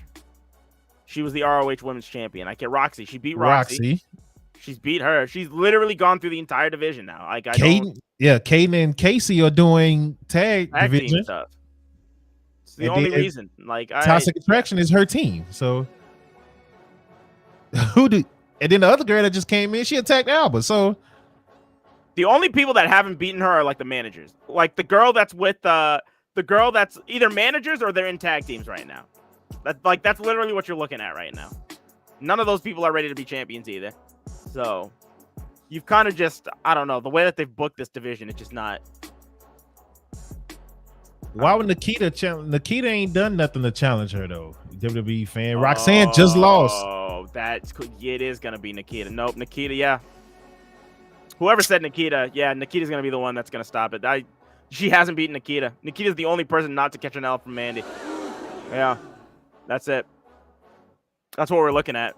So we're just going from one hot blonde to another, man. That shit's gonna be terrible. Both can't wrestle either. It's gonna be Mandy 2.0. It's gonna be horrible. The same Nikita that can't beat Zoe Stark. Yeah, they can't go to Canada as the champion because she's not vaccinated. So why would you put the title on her? Yeah, this is gonna be horrible. This is gonna be horrible. This is gonna be oh my god. You know what? I'm gonna shut up because that reign is not gonna. Oh lord. I'm gonna wish that Mandy was the champion when Nikita Lyons was the champion. So I'm not gonna fall for the Nikita Lyons thing. Nope. I'm not gonna agree to that. I'm not even gonna speak it into existence. Sean, who was this? Scripps. I believe Scripps made it known that he was coming this week. So and then Dijakovic did another promo. I don't know when he's finally revealing himself and coming, but Dijakovic is coming soon as well. Who do you think Scripps is? I don't. I can't think of anybody off the top of my head. Can you think of anybody? I can't think of anybody. Because originally I wanted to say Dijakovic, but Dijakovic is doing his other promo skit. So, and maybe it's somebody from the UK, but I can't think of anybody from the UK. I don't know. What's his name? Was his name Apollo Brown? Like, no, it was man. What the hell was his name? They had a big dude in NXT UK that I'm thinking that it might be. He's something Brown, but I don't know.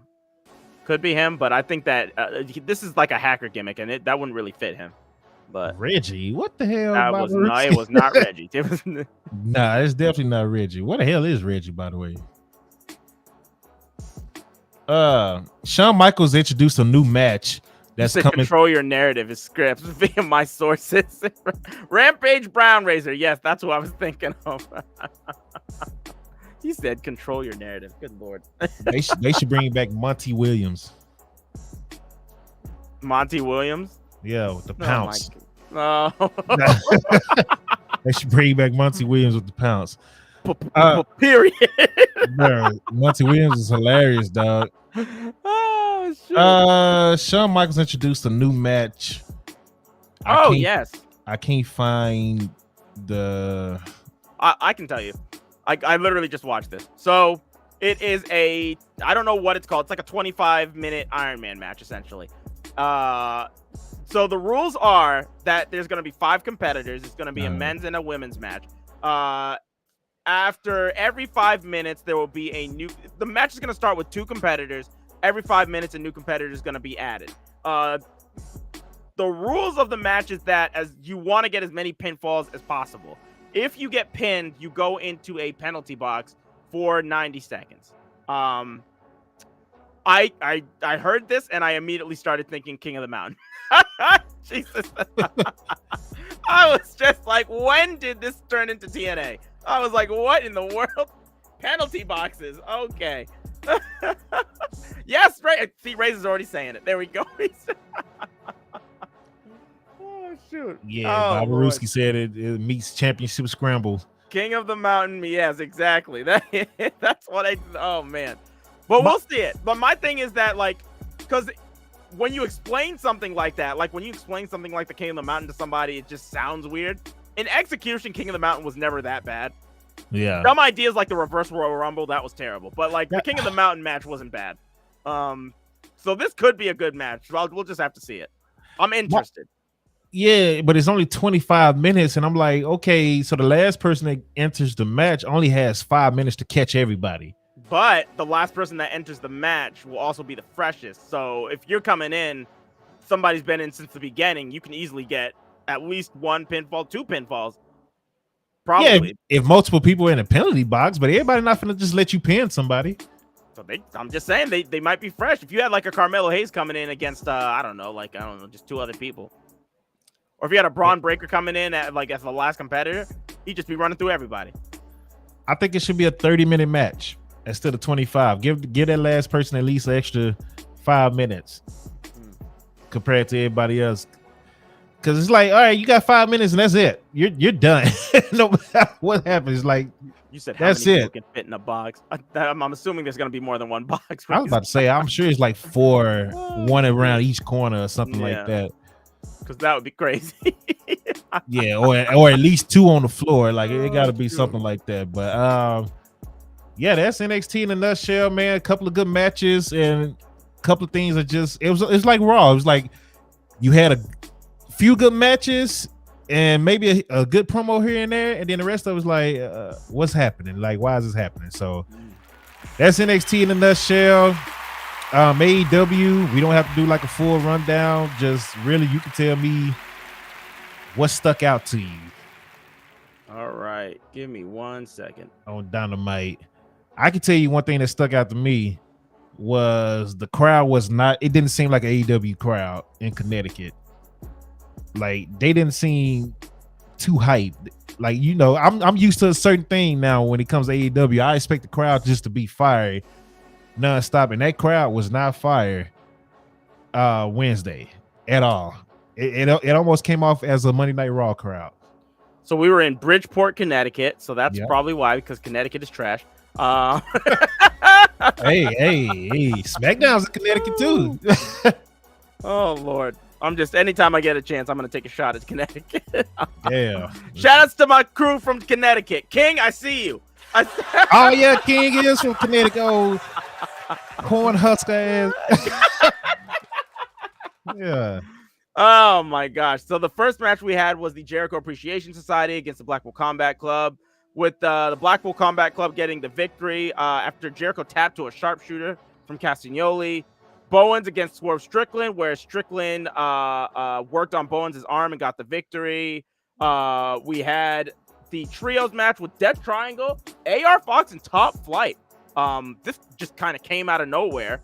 But I like seeing the trio of AR Fox and Top Flight. I don't know if you're familiar.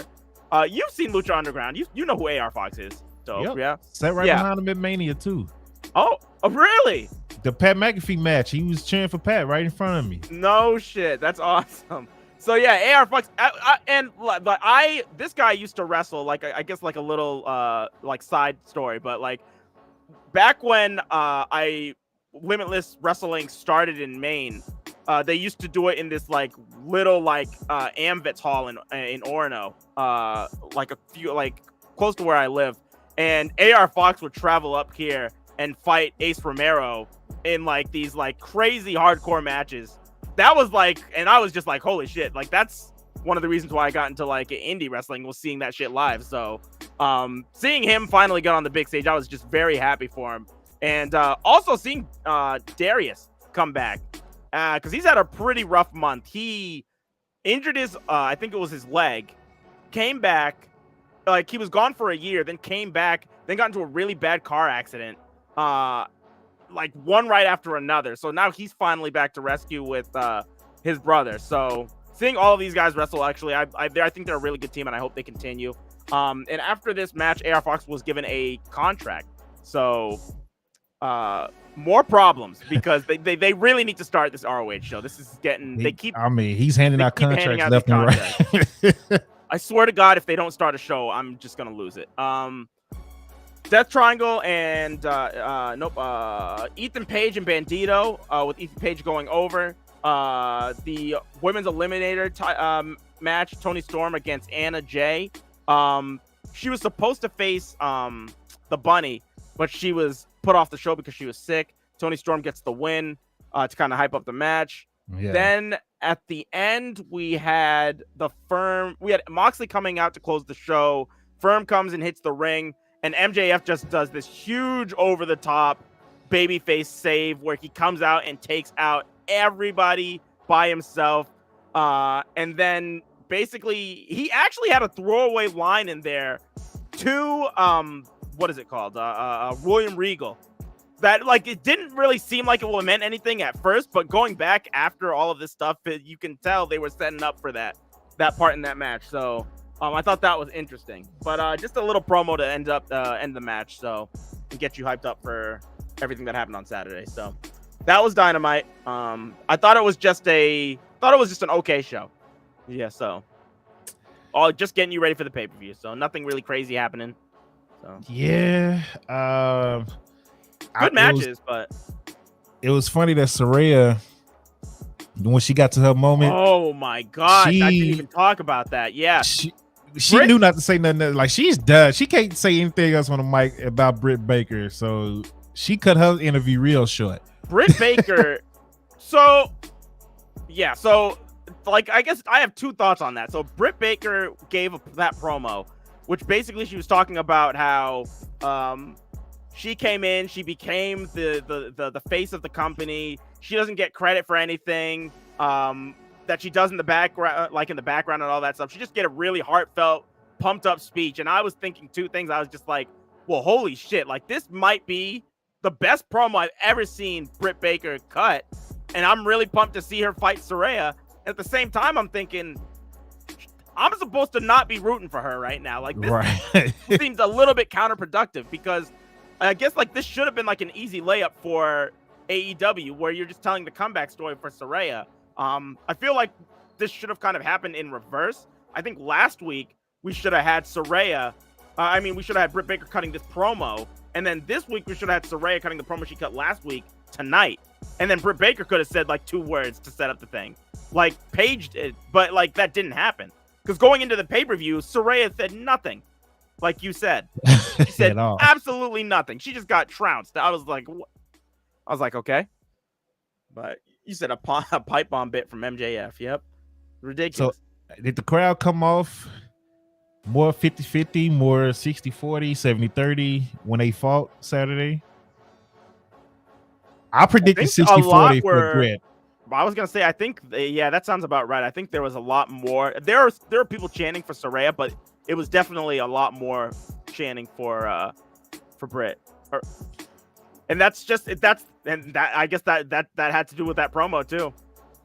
Yeah. And that's a lot. It was a lot of the promos, to be honest, Dope. Like, a lot of these promos, we said this, what was it, 2 weeks ago, when Saraya came there and she's just like, you're not a superstar. I know what it takes to be a superstar. It's just like, why would you say that? Why? I wrestled at the Tokyo Dome. Yeah. No, you didn't. You did 2K19, but not in real life, man. But man. But AEW, the go home show was all right. The crowd kind of killed it for me, because I wasn't expecting that crowd to be as trash as it was.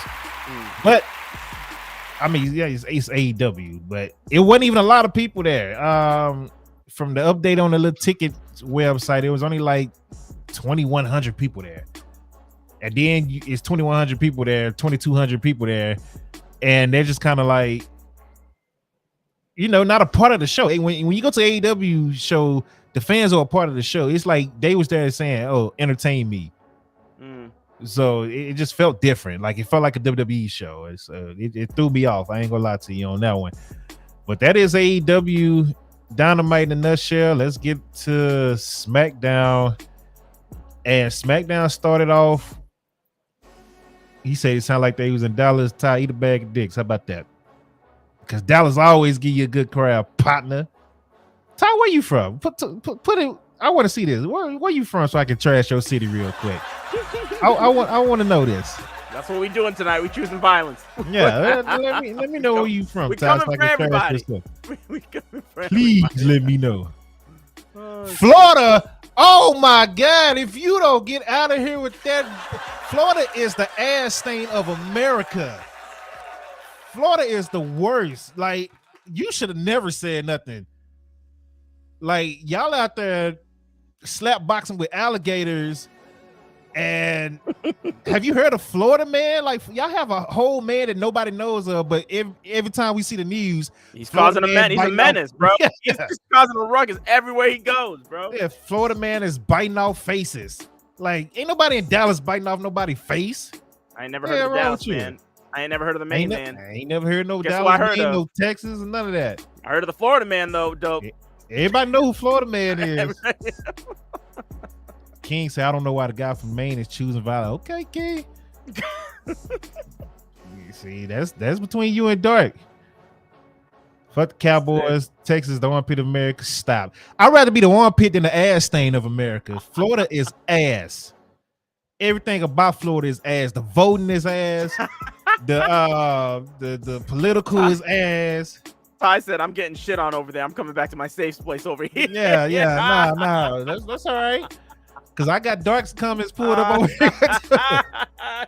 Yeah, like, get out of here, man. Oh shit. King called Maine sweet ass. Okay, King coming from Maine. I see. Hey, he don't want none of this. California crowd over Dallas crowd. And what? Californians don't even show up to shit. They don't care. They team won a Super Bowl and still can't sell out a stadium. What are you talking about? The only thing California care about is the Lakers and USC. Partner. Is that where you from, WWE fan? You from California? Mr. Everything starts at 5 and we're still at work head ass when it's prime time in the rest of America. Y'all still just now getting off work 5 o'clock over there. You know, Mr. We have statewide fire every year where it's just smoke and fire while we driving home and everybody coughing and shit. That's you, Cali. Chicago, I ain't got no beef with Chicago. I love Chicago. I ain't got no beef with Chicago. I want to plan on going back to Chicago probably early maybe in the spring. Ooh, so those pictures of the food that you had down there, that was setting me off. Chicago is the truth. I love Chicago. I've been down there twice. I loved it every single time. I need to make a trip down there. But yeah, like, get out of here, man. You in Ohio? Oh, okay. You mean I've been to Ohio? It's exactly what you think it is. I know. It's nothing but concrete and old ass buildings and stuff like that. And like, yeah, you couldn't keep LeBron twice. How about that, Ohio?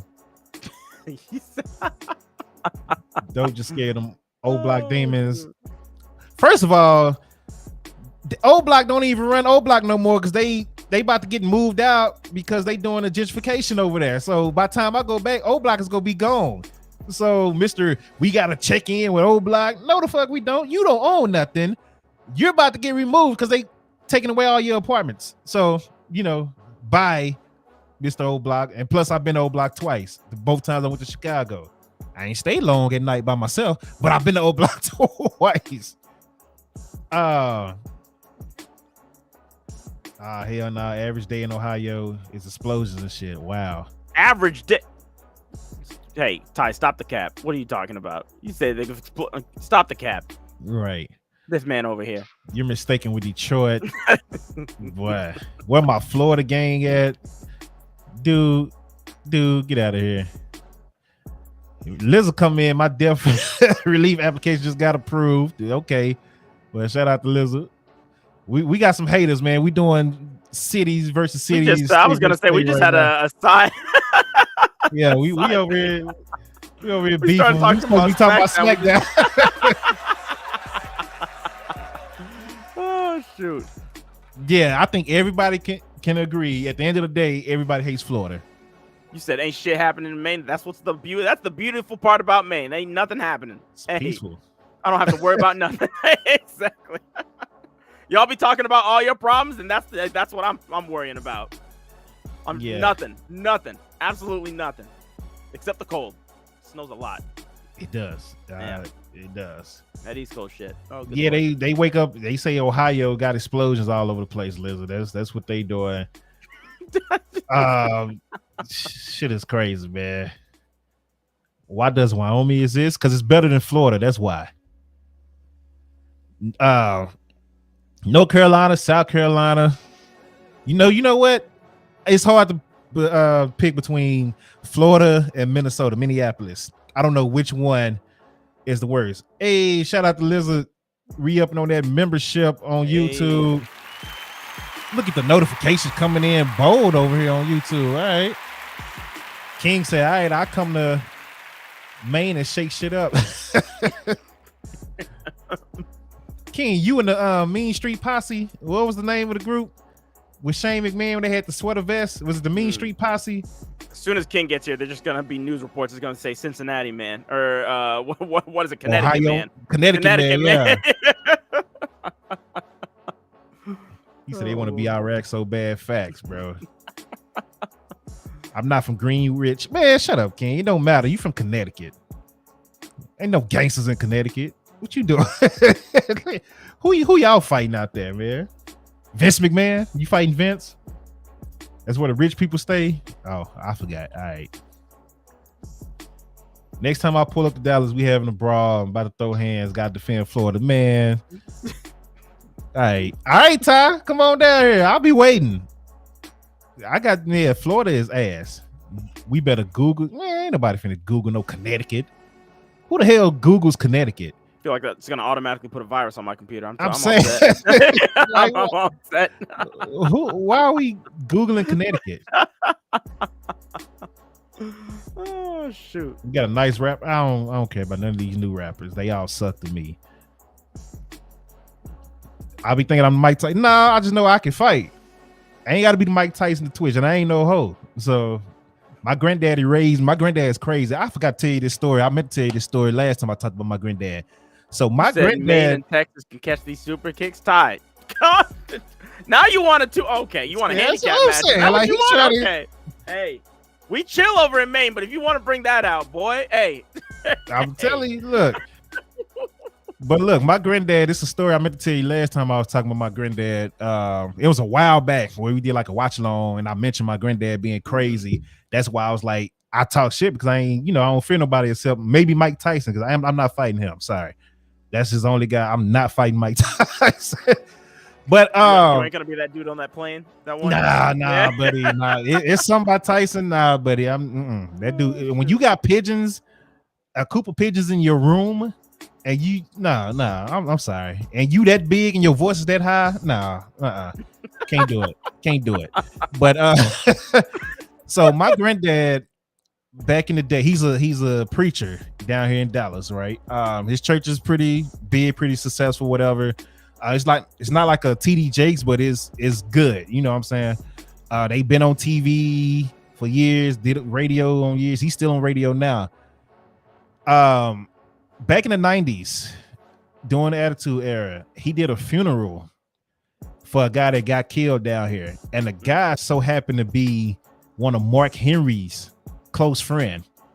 And this is when, Mark Henry was like in the Olympics, just now getting signed by WWE. So if you didn't watch the Olympics, you really didn't know who Mark Henry was. You just saw a big black guy with a lot of American gear, you know what I'm saying, coming to the church.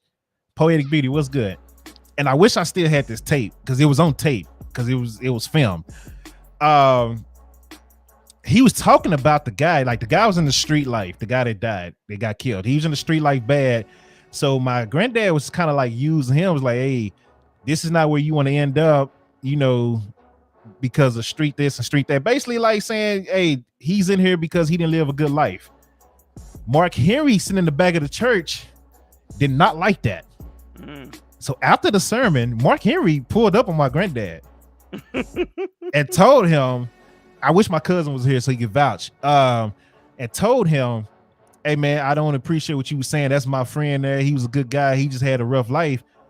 And my granddad did not bag up. My granddad was like, Well, nah, he didn't have a good life because he in the box right now. And he in the box because he got shot for being stupid. And like Mark Henry, everybody know Mark Henry is pissed. And we don't know that this is Mark Henry. We just know this is a big black guy, right? Mm-hmm. And that's wearing a USA tracksuit.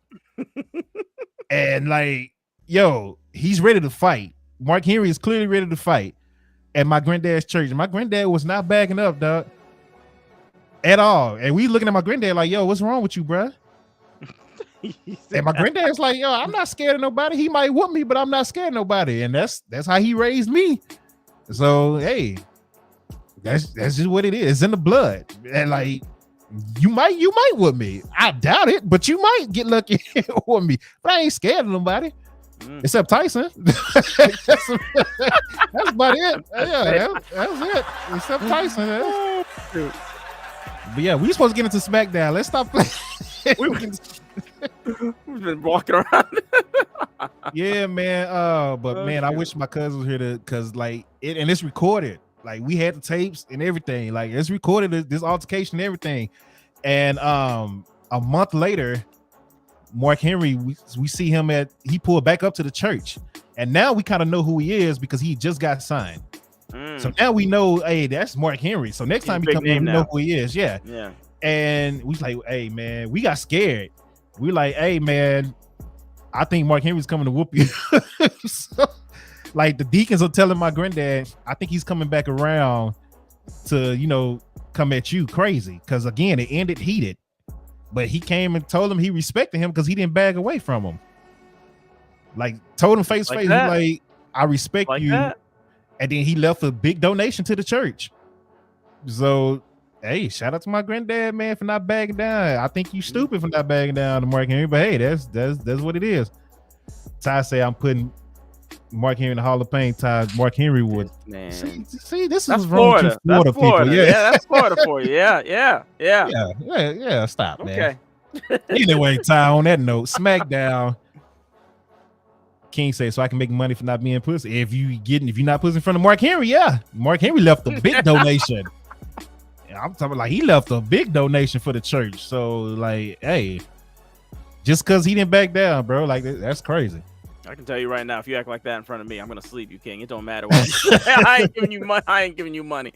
Yeah, you're right. But the Brawling Brutes come out. Drew McIntyre. They tried to get this Broody. I'm feeling Broody over, and it just didn't work. Didn't work. Sami Zayn come out and interrupt them. Guarantees a victory for the Bloodline. Sami is super over with the crowd. Ricochet defeated Mustafa Ali in a fire match for the world to advance in the World Cup. Karrion Kross defeated Madcap Moss after Madcap Moss and Emma was backstage getting a little love affair on and whatnot. Bray Wyatt apologized to LA Knight for his actions, and LA Knight slapped him twice. So hey, LA, that was stupid because Bray looked pissed. The little butterfly thing, the butterfly effect is what I call it, started popping up on the screen, and Bray just had this look on his face that was just like, yeah, you effed up, and the crowd was chanting, you effed up. They come back from commercial. LA Knight is just buried under anything you could find.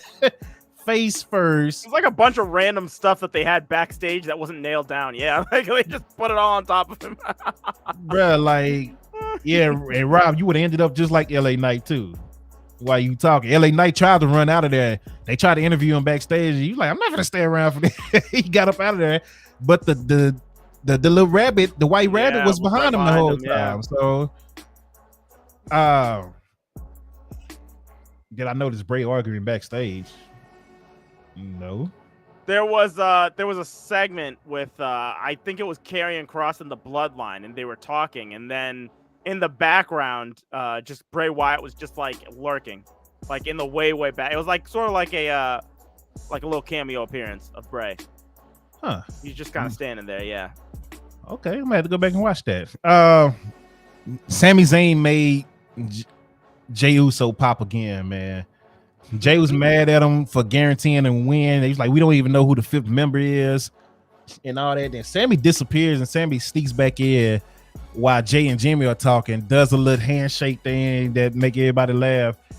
And then he's like, yeah, before I go, man, I forgot to tell you, this is something that happened. And Jay is just laughing. Again, Jay cannot keep it together anymore with Sammy. And it's just funny to watch because, I mean, Jay just can't keep it together, man. Ever since that Uzi promo, he just can't keep it together. And it's a wrap for him every time. And because Sammy really didn't say nothing funny. They just did the handshake. It was like, oh yeah, I forgot to tell you. He wasn't supposed to be there. Like it was over, and then just like he comes back. Yeah. he's like, hey man, I was just like, what's up? Bro. I was like, Sammy, what are you doing, dude? Oh man. And he did it on purpose. Like he came back just to make him laugh. Yeah, like I was just man, I mean, it's working, man. It's hilarious to watch. Oh, Jay just can't keep it together with Sammy, man, and it's funny. It's hilarious to watch. Shotzi defeated Shayna Baszler in a one-on-one match. Ronda was getting involved, and then here comes Raquel Gonzalez coming to help her out, or Raquel Rodriguez, I should say, coming to help Shotzi out. The complete opposite of what I said I would do. If you haven't seen my YouTube exclusive on Friday about what I did with Shotzi, please go watch it because it's hilarious because I got Dave LaGreca and Bully Ray going at it. And I'm talking about they went at it hard last Monday about this. But so I played the audio from that, and then I gave you my opinions of what I would have done with Shotzi.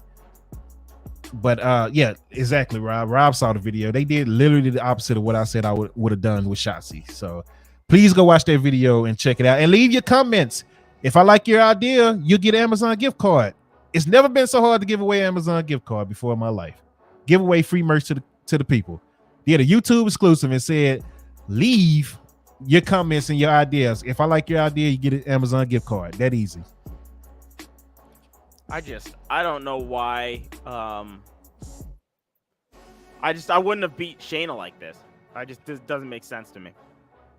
I think that was my biggest problem with this match. Yeah, you shouldn't be beating Shayna Baszler. She shouldn't be used as cannon fodder for just an opponent.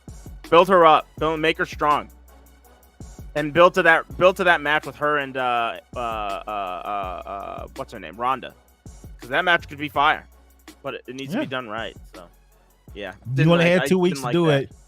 You only had 2 weeks to do it, and if you was gonna do Shotzi, and she got attacked last week, I would have had Shotzi backstage attacking the hell out of both of them too, and going crazy next 2 weeks. That's the only way you go build up. But her just getting a roll up win over Shayna, it's literally the exact opposite of what I said to do. I probably would have got fired if I was in creative that day because I would have been like, hell no, this is not what we're doing. But go watch the video if you haven't seen it, ladies and gentlemen. I'm trying to tell you, it's a good video. It's only like 25 minutes.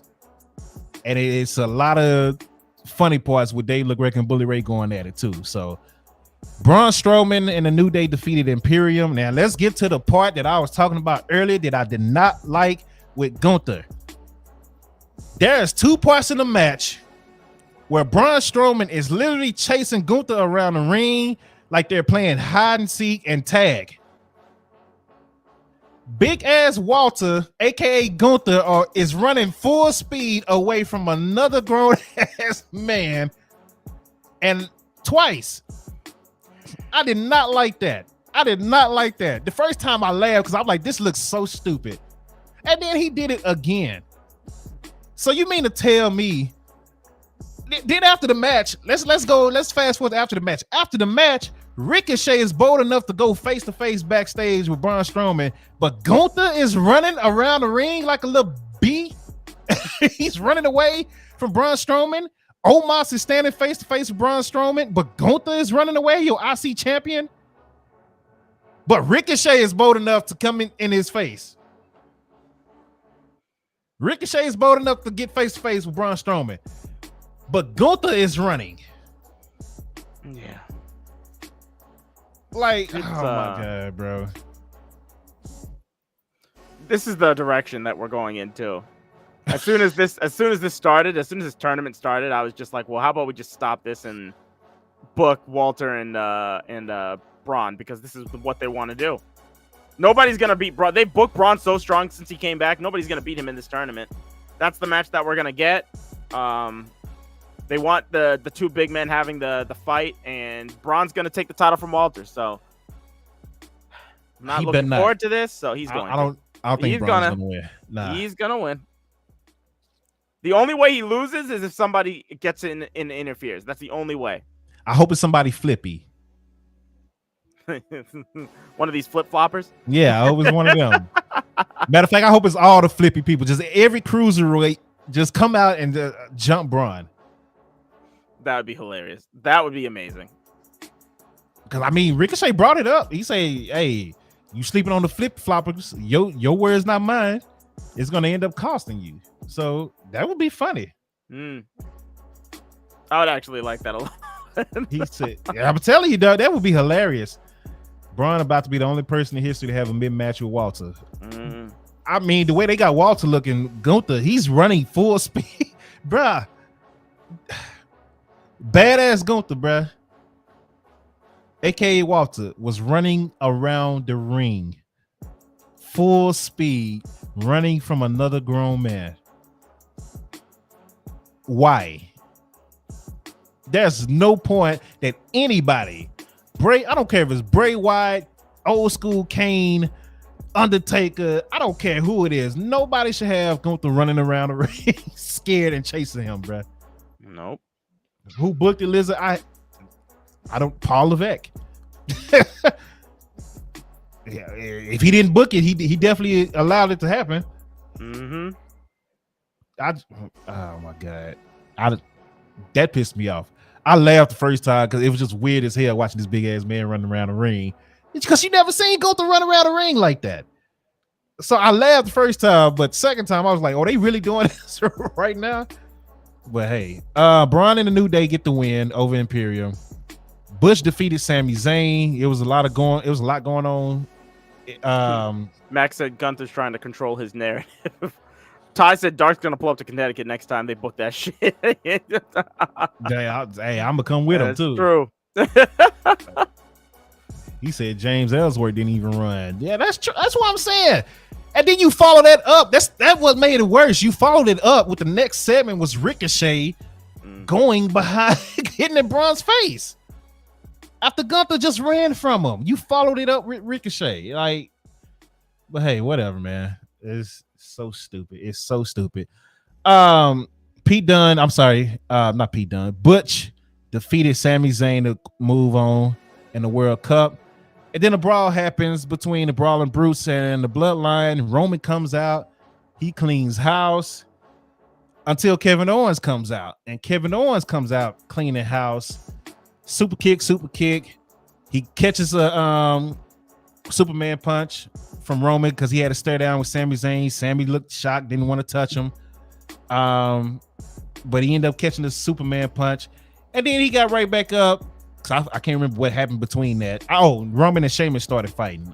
And then Kevin Owens got back up, stunned to Roman. Roman rose out the ring. Sami Zayn is looking shocked. And yeah, that's your War Games is set. And that is SmackDown in a nutshell.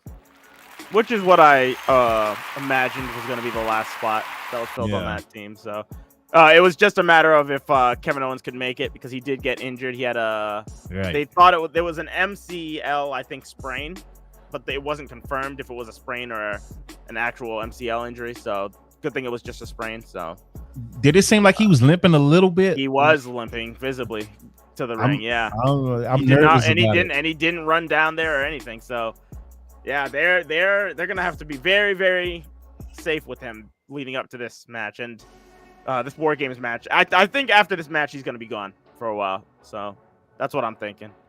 Yeah, but if he's not, match. That's what I'm saying. Like if he's not like already injured and they're just kind of playing it off until after this match, like he's gonna get really hurt in this match for sure. So and that's the thing, like once he get in, his adrenaline go rushing. He's gonna do something crazy. Max says he always waddles. We're big. He's the big guy. We always waddle when we walk. look on dark screen now. Oh, you see Ricochet approaching Braun Strowman after Braun just chased Gunther around the ring. Just stupid. But SmackDown was a pretty good show, man. It was entertaining at least. I like the qualifying matches. I like the World Cup, what they're doing with that. That keeps SmackDown entertaining. I like that Bray finally is starting to beef with somebody instead of beefing with himself and Uncle Howley the whole time. Yeah. So that's refreshing. He's gonna kill LA Knight. I don't know when they're gonna have a match or if they have a match, but he's gonna kill LA Knight. They completely ignored the Emma Xylee feud. That has something been to talk about. I don't even know if that was what that happened like 2 weeks ago, 3 weeks ago. Right. What is I don't even think that's a feud. She pie faced her and that was it. Yeah. And Emma is with Madcap. She's crushing over Madcap right now, which is her real life boyfriend. She ain't even had a match in a month. So okay. I don't know why she came back. Right, to be closer to Madcap. That's a Madcap. That's the only reason. That's the actual only reason I can think of. Yeah. So yeah. Ty said if they don't release Bray's theme, he's gonna throw hands. Well, hope it doesn't come to that, Ty. Well, Ty always talking about throw hands. I want to see Ty throw some hands with somebody, man. King, let's put you guys together. Yeah, there you go. All right, let's get what stood out for Rampage.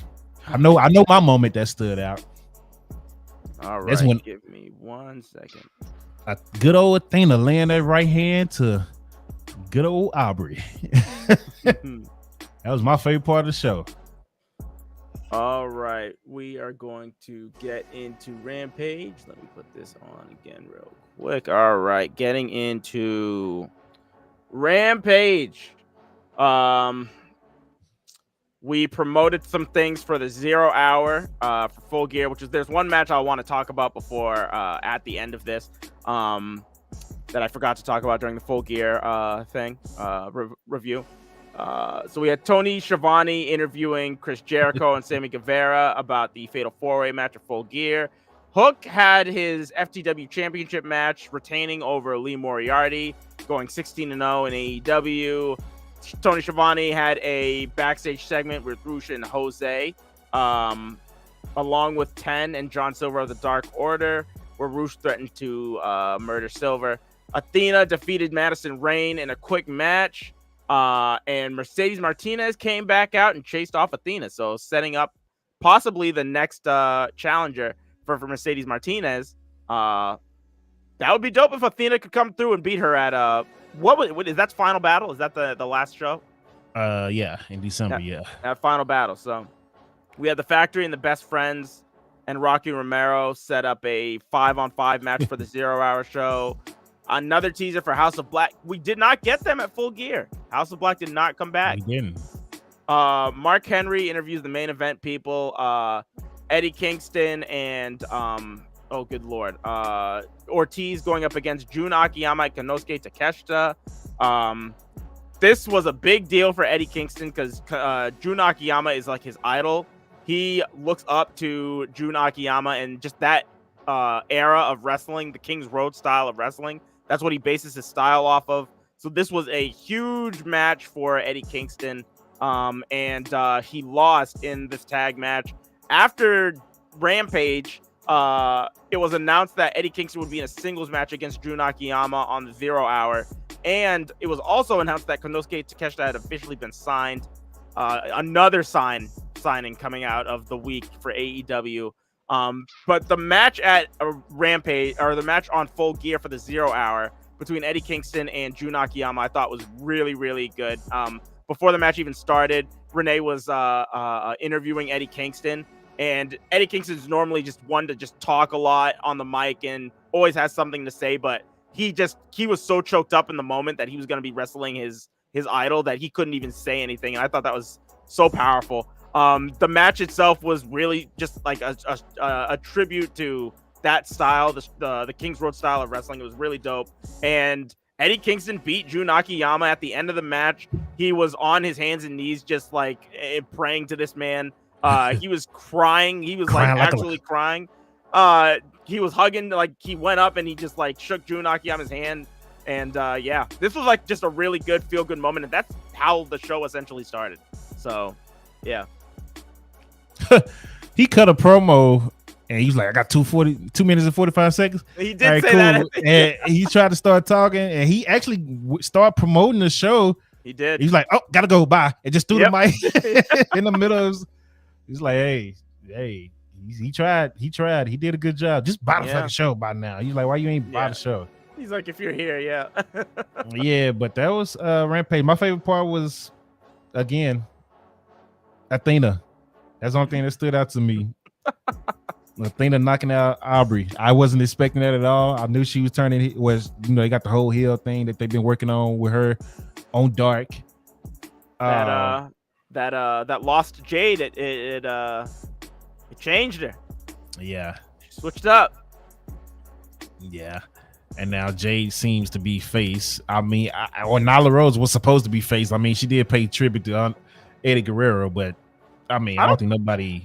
I don't think Jade's a face. I think Jade was a face in this program because there were two heels, and somebody had to be the face. But I think Jade's still a heel. They tried hard to make Nyla the face, though. They tried, but like during this feud, you would still see Jade kick around. What's her name? Kira Hogan, when Kira couldn't get the title back and stuff like that. So yeah, disrespectful. I don't like that. Disrespectful. Speaking of Kiera, she's on Instagram with a video that went viral. Well, all her videos go viral, but she was twerking pretty hard. That's all I'm gonna say for you Instagrammers. But yeah, Rampage was whatever. Or did you have more? I'm sorry. That is it. No, that is it. That was Rampage. I think we're all set now. Yeah, so Rampage was what it was. My favorite part was Athena. That's it. That's it. Liz got the eye emojis. Ty, Kiara hit my line. I'm a baddie too. Ty been talking noise all day. King, what you missed was Ty said he was going to whoop your ass 1-on-1. Yeah, he did say that. Yeah. So that's what you missed. And then he said it again in the chat, and you never responded. So you look like a little B word right now. We're trying to help you, man. We really are. Just trying to say, he put Connecticut on blast, and you the only one that represents Connecticut right now. So, King still ain't said nothing. Yeah, Rob is steady talking about me personally. That's what Rob does. He just talk me personally. I wouldn't take this. I wouldn't take that. I wouldn't take that. But hey, Rob, you all cap too. Let's get into the power rankings, ladies and gentlemen. Top 5 of the week. Let's get right into.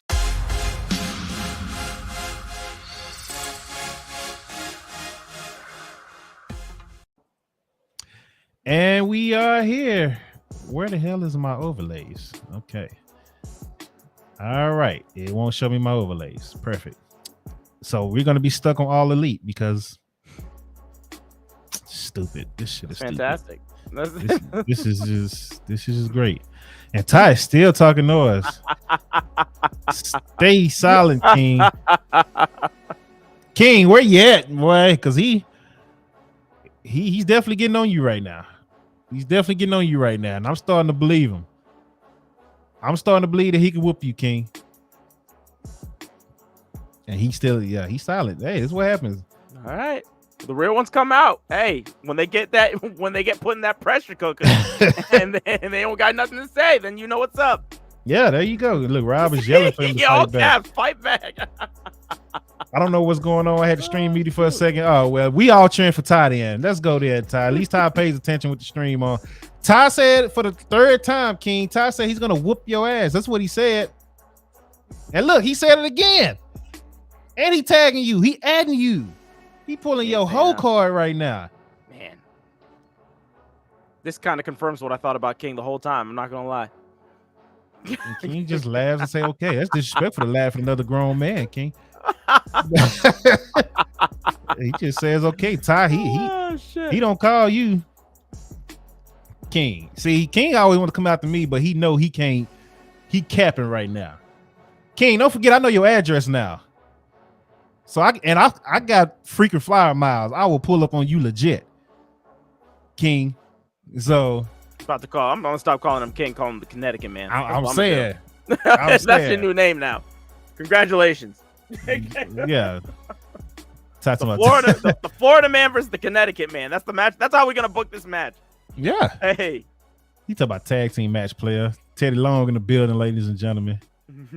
So, but yeah, let's get into our top 5. Did he say Dark can't see me either? See, he come out to the streamers, but Ty's the one talking trash to you, saying he gonna legit whoop your ass. But he's scared of you, Ty. That's what it is. King is scared of Ty, ladies and gentlemen. We got it. King is scared of Ty. There you go. We see it. Real recognize real. You looking unfamiliar right now, King. That's all we saying. Looking real unfamiliar. You not Uzi at all right now, King. Not Uzi one bit. Not Uzi at all, my guy. So, oh shoot. But let's get into the top 5. I'll let you go first.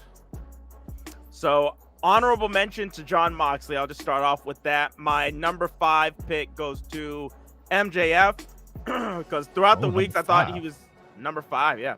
I thought throughout the weeks, I thought he'd been doing a really good job playing up this character that he's just a great guy and stuff like that. And, you know, I saw it coming from a mile away, but I thought that the payoff was really good. Even in this matchup, he was waiting until the final second to nail him with those brass knucks. And William Regal playing into this, I thought was really interesting. And I'm very interested to see where this is going to go. So that's my number 5 pick.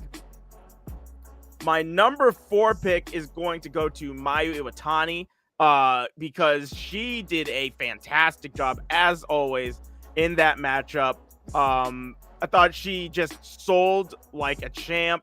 Coming into this main event, I think it's just she was the only one in Stardom that stayed when Io left, when Kairi left, and to be put in this position in the main event when you're splitting a show with New Japan, thought that was really awesome. The number 3 spot is going to go to the winner of that match, which was Kairi, which kudos to her. She has had some iffy matches. Her match with Starlight Kid was it was good match, but it was a little rough. But she's been building up on their matches just as she's been having them, and this was like a great crescendo. This match was definitely the best match that she's had since coming back to Stardom. And I am excited to see her defend this thing at Wrestle Kingdom and to see what she's going to really do with this title. I wasn't sure that she was going to win it because it seems like she's going to be in a program with the white belt holder, Sayaka Matani. So I was thinking that she was going to take the white belt, but with her winning this, it doesn't seem like she will win that match at all. So I'm interested to see what they're going to do with her and the IWGP Women's Championship now. Number 2, I give to Toni Storm for her run with the AEW Women's Championship and the title match that she had on Sunday. I think given the situation that she's been in, it just kind of sucks that the entire run has just had that interim word just put in front of it the entire time when she's had a really, really great one with this belt. I am of the mindset where they just need to do away with this this interim stuff now. I don't think it's fair because now it's just going to be a cloud that's hanging over Toni Storm's head. She never had a legit reign with this belt, which is very unfortunate. And if they don't do the same thing, Jamie Hayter is going to be in the same predicament. But I give the number 1 slot to Hayter, who I was worried going into this match that we were going to have another acclaimed situation from All Out, where these guys were the heavy crowd favorites going in. Everybody was cheering for them, and then they lost. I thought that was going to be the exact same scenario going into this match, but Tony did the right thing and went with his gut feeling, which was put the title on her while she's hot. So I've complained about a lot of missteps that they've had with Jamie Hayter's character. I think this was absolutely the right way to go. So she gets the number 1 spot. All these 4 girls either wrestling or have wrestled in Stardom in the past. So you got Stardom representing in the building in the top 5. So shout outs to all these ladies and MJF. So who weaseled his way into my top 5 somehow. He said weasel somehow. Well, that is Dark's top 5. Get a rundown again in order. So I had MJF, Mayu Iwatani, Kairi, Toni Storm, and Jamie Hayter. Okay, cool. That is Dark's top 5 power ranking for the week. Mine, I'm gonna start with Theory at number 5. Reason why, because he looked horrible last week. It looked very bad for Theory, and they somehow made him look. It turned it around in a week. He went from looking stupid and horrible and buried to like a primetime player on Monday Night Raw.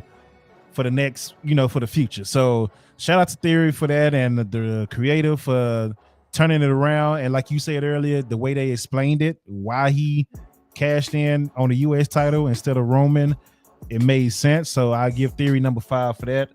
Number 4, Jamie Hayter, the new AEW Women's Champion. I'm not saying interim because she's the champion. I'm sorry.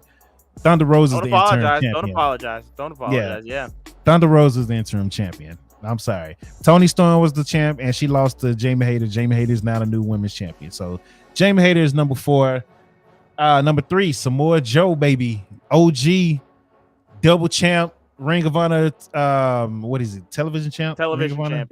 Yep. So yeah, he's a TV champ for both, for Ring of Honor and AEW, because he's a TNT champ as well now. Walking around with 2 titles. Call him the must-see champion. That's what you need to call him. He's the must-see champion. And he took out Warlow and Hobbs in one match. So got to get Samoa Joe in the top 5 for that. Number 2, good old Kairi Sane. I knew she was going to win, but I got a theory about why I thought she was going to win. Not just because I thought she was better than Momo, but Mayu. I mean Mayu. I'm sorry, Mayu. Yeah, I just thought Kairi was going to win, and Kairi did win. So I'm happy about that. So part 1 is done. Now we got to get to the other part of my, my theory that I started on Twitter. But Kairi Sane is the first ever IWGP Women's Champion. So shout out to Kairi Sane. Nah, not Momo, bro. I said Momo because Dynamite said Momo on Twitch. So I blame Dynamite for that one. And number 1, MJF, just because he finally got that AEW championship that he's been chasing for the last 2 years? A long time. Yeah. Did you see him wear that belt at the press conference too? It looks like it was made for him. Yeah. So man. Yeah, that's gotta give the MJF, man. Guy got he's very over with the crowd, even though he's a heel. They just love him to death.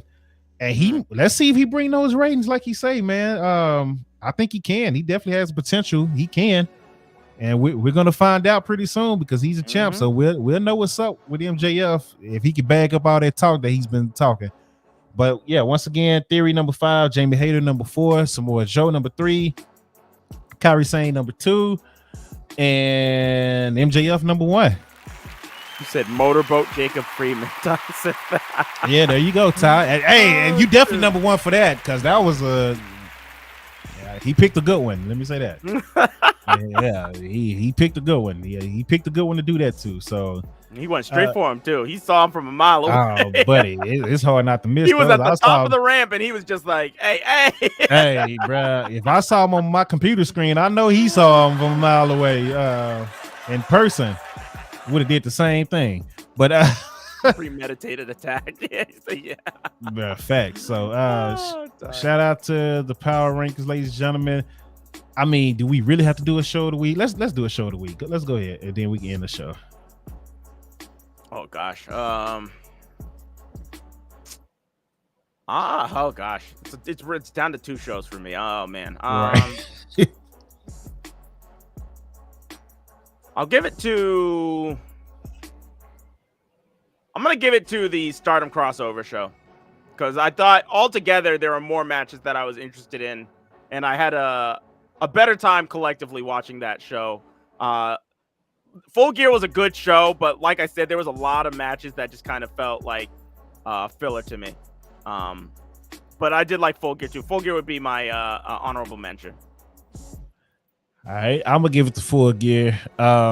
Even with the matches being what they were, I was entertained by all of them. Except, I mean, really low key, I was entertained by the Jade match just for different reasons. But I was entertained just because I'm watching Jade and Kiera Hogan. So yeah, I'm not gonna ever complain when Jade is on TV. I'm sorry, the match was ass, but I'm not gonna complain when Jade is on TV. So I was entertained by every match in some form or fashion.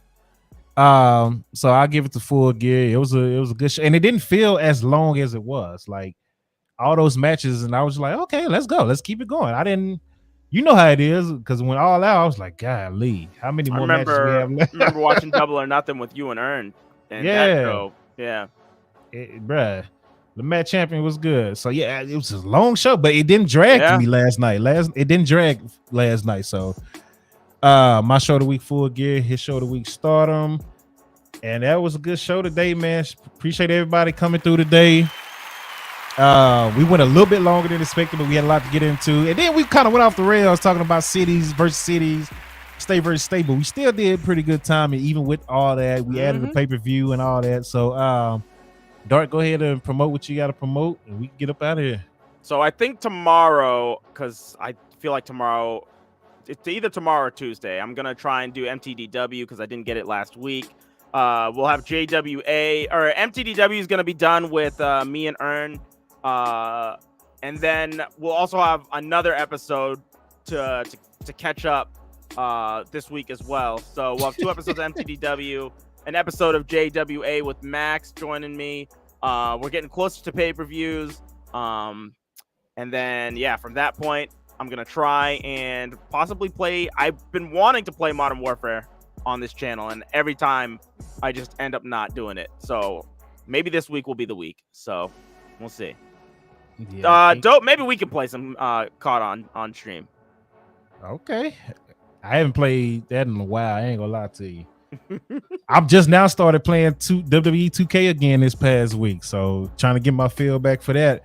I had a good match too with Stone Cold and Cena, and I recorded the finish because the finish was dope. I counted out of that L5 and went straight into a stunner, and I feel like that was dope. So that was a little dope transition. But I'm off this week finally, so DKF will be back most likely tomorrow.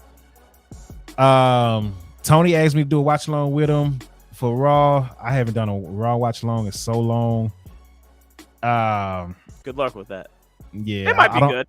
I don't know. I don't know if I'm gonna do it though. I told him I might just do like I might just do like I did last night, just kind of join him in spots without streaming. What else? We got Madden streams, of course. We got DKF coming back this week. Tuesday morning. We got the Dope Sports Podcast with Get the Tables every Tuesday morning. Come talking shit about sports, NFL, NBA, NCAA football, which is very interesting right now. And then later on, this is the plan for now. I'm not promising nothing, but this guy that stood me up earlier this year randomly hit me back.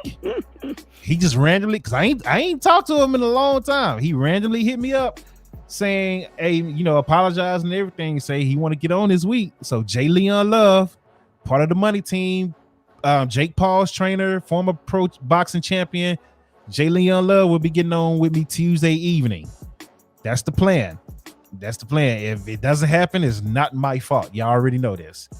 But even if he don't show up, I still might go live and just be on a rant. So you're gonna see me Tuesday regardless, because you're gonna see me in the morning for sure with Tony for the sports podcast, and then later on at night I'm either gonna be ranting or we're gonna be showing love to Jay Leah Love. So we'll see. And then once again, Madden, we might do some NBA 2K. I don't think I've done an NBA 2K stream yet. I haven't done a hockey one in a while either. Oh, you got hockey? You got NHL? Yes, sir. Oh, wow. Yes, sir. I haven't done that in a while.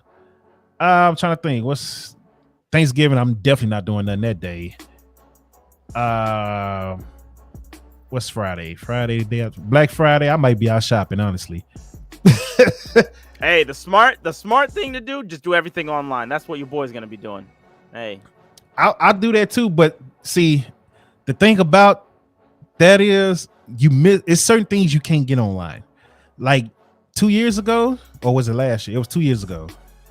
It was one of these. It was either last 2 years ago was 2020. So last year, the pandemic was happening in 2020. So last year, I went to Walmart just randomly. I wasn't even going for that. I was going for like soap and deodorant just because we was running out of soap and deodorant at the house. Yeah. And they had a 50-inch 4K TV for $128. And it was a smart TV. And it's legit 4K. Wow. 50-inch 4K TV, $128. I bet that went quick. Didn't nobody really know about it because it wasn't displayed. So this is a secret, y'all, for Black Friday. If you go to Walmart Target, whatever, ask for the clearance. Ask for the stuff they have in the back that they don't have posted out. That's how you find the great deals. Because dude told me, he said, all I did was ask him, I say, hey, man, y'all got any more TVs in the back? He say, matter of fact, we got some 50-inch 4K smart TVs going for 128. He's like, we don't display them because we don't display those because people will be in here fighting. Mm-hmm. So he's like, those where it's real cheap, we just put them in the bag, and the people that know to ask us, they know to ask us. Be destroying the store. Yeah. So if you go on Black Friday shop, I used to love Black Friday shopping because I used to go back there just to fight and watch fights. I used to go watch people fight all the time, and if somebody hit me, I'm hitting them back. That's all it was. I didn't even want no TV. I didn't buy nothing. I just go to witness the real life Royal Rumble in the stores. But hold on, what Rob say less. Hold on, you get your cheaper monitor. Yes, if you go to Best Buy, Walmart, any of those places, and it was at night, so this is like Black Friday was about to end, and I was like, hey, what you got in the back? What's on clearance? Ask for clearance. It happens. Trust me, they hide stuff in the back all the time, and then if people don't buy them, the employees just buy them and take them home. So I know this because I had family members work at Walmart, so I knew to ask for the stuff in the back. So the people that's watching, you always winning when you watch us because we tell you stuff, we give you gems for life. So if you miss it, that's high IQ. That's your business. You know what I'm saying? We here to enlighten the masses. That's what we do. That's our side hustle. Ty is still coming at King. Golly. King, you can't take this, buddy. Dope knows he would not survive going Black Friday. You crazy here. I've been there, done that. I've been doing Black Friday since I was a kid. Going with my uncles and watch them fight. And then when somebody try to take a TV from my uncle, I take the basket and push their ankles over. This is nothing. Hey, man, I'm telling you, bro. Look, King is steady laughing. That's disrespectful to laugh at another grown man, King. He just brushing him off. Ty, he basically saying you ain't really shit. That's what he's saying. That's saying, look, we instigating like what's his name? What's that dude? Supreme Dreams. No, Mark. My goodness. Mark, number one instigator. Yeah. Did you see that one he did with Eminem? Yeah, bro. Actually, you know what? I want to pull that up now. You know what? We've been on stream too long. We got to do a stream where we watching stuff like that, bro. I'd be down. Me and Ern do one of those things where we do, I don't know if you've seen those with them. Yeah, those get crazy. Those get crazy. We watched like Judge Joe Brown and all that shit. Oh man, he called people crackheads and stuff. My God. Oh yeah. No, we'll have to get you in there. Oh my God, that's funny. Having you in there. Oh yeah. Okay, we'll have to talk off stream about that because that'll be funny. We gotta do that, man. We gotta do that. So shout out to everybody, man. Once again, this free week. I'm gonna enjoy my week, man. I hope y'all have a good one. If y'all don't show up to any other stream, I'm gonna low key tell y'all to eat a D, but I'm also tell you Happy Thanksgiving now. But I definitely ask you to show up to these other streams, man. And Ty is still going at it with King. But yeah, if you didn't watch the Shotzi video, the YouTube exclusive, go watch it and leave your comments. Free Amazon gift card if you got a good idea. And it's not my idea. Don't say my idea because that's not going to work. So, but until then, you know, y'all be safe. And we are out of here, man. Do I get anything else? Nah, peace. All right, we go play the intro again.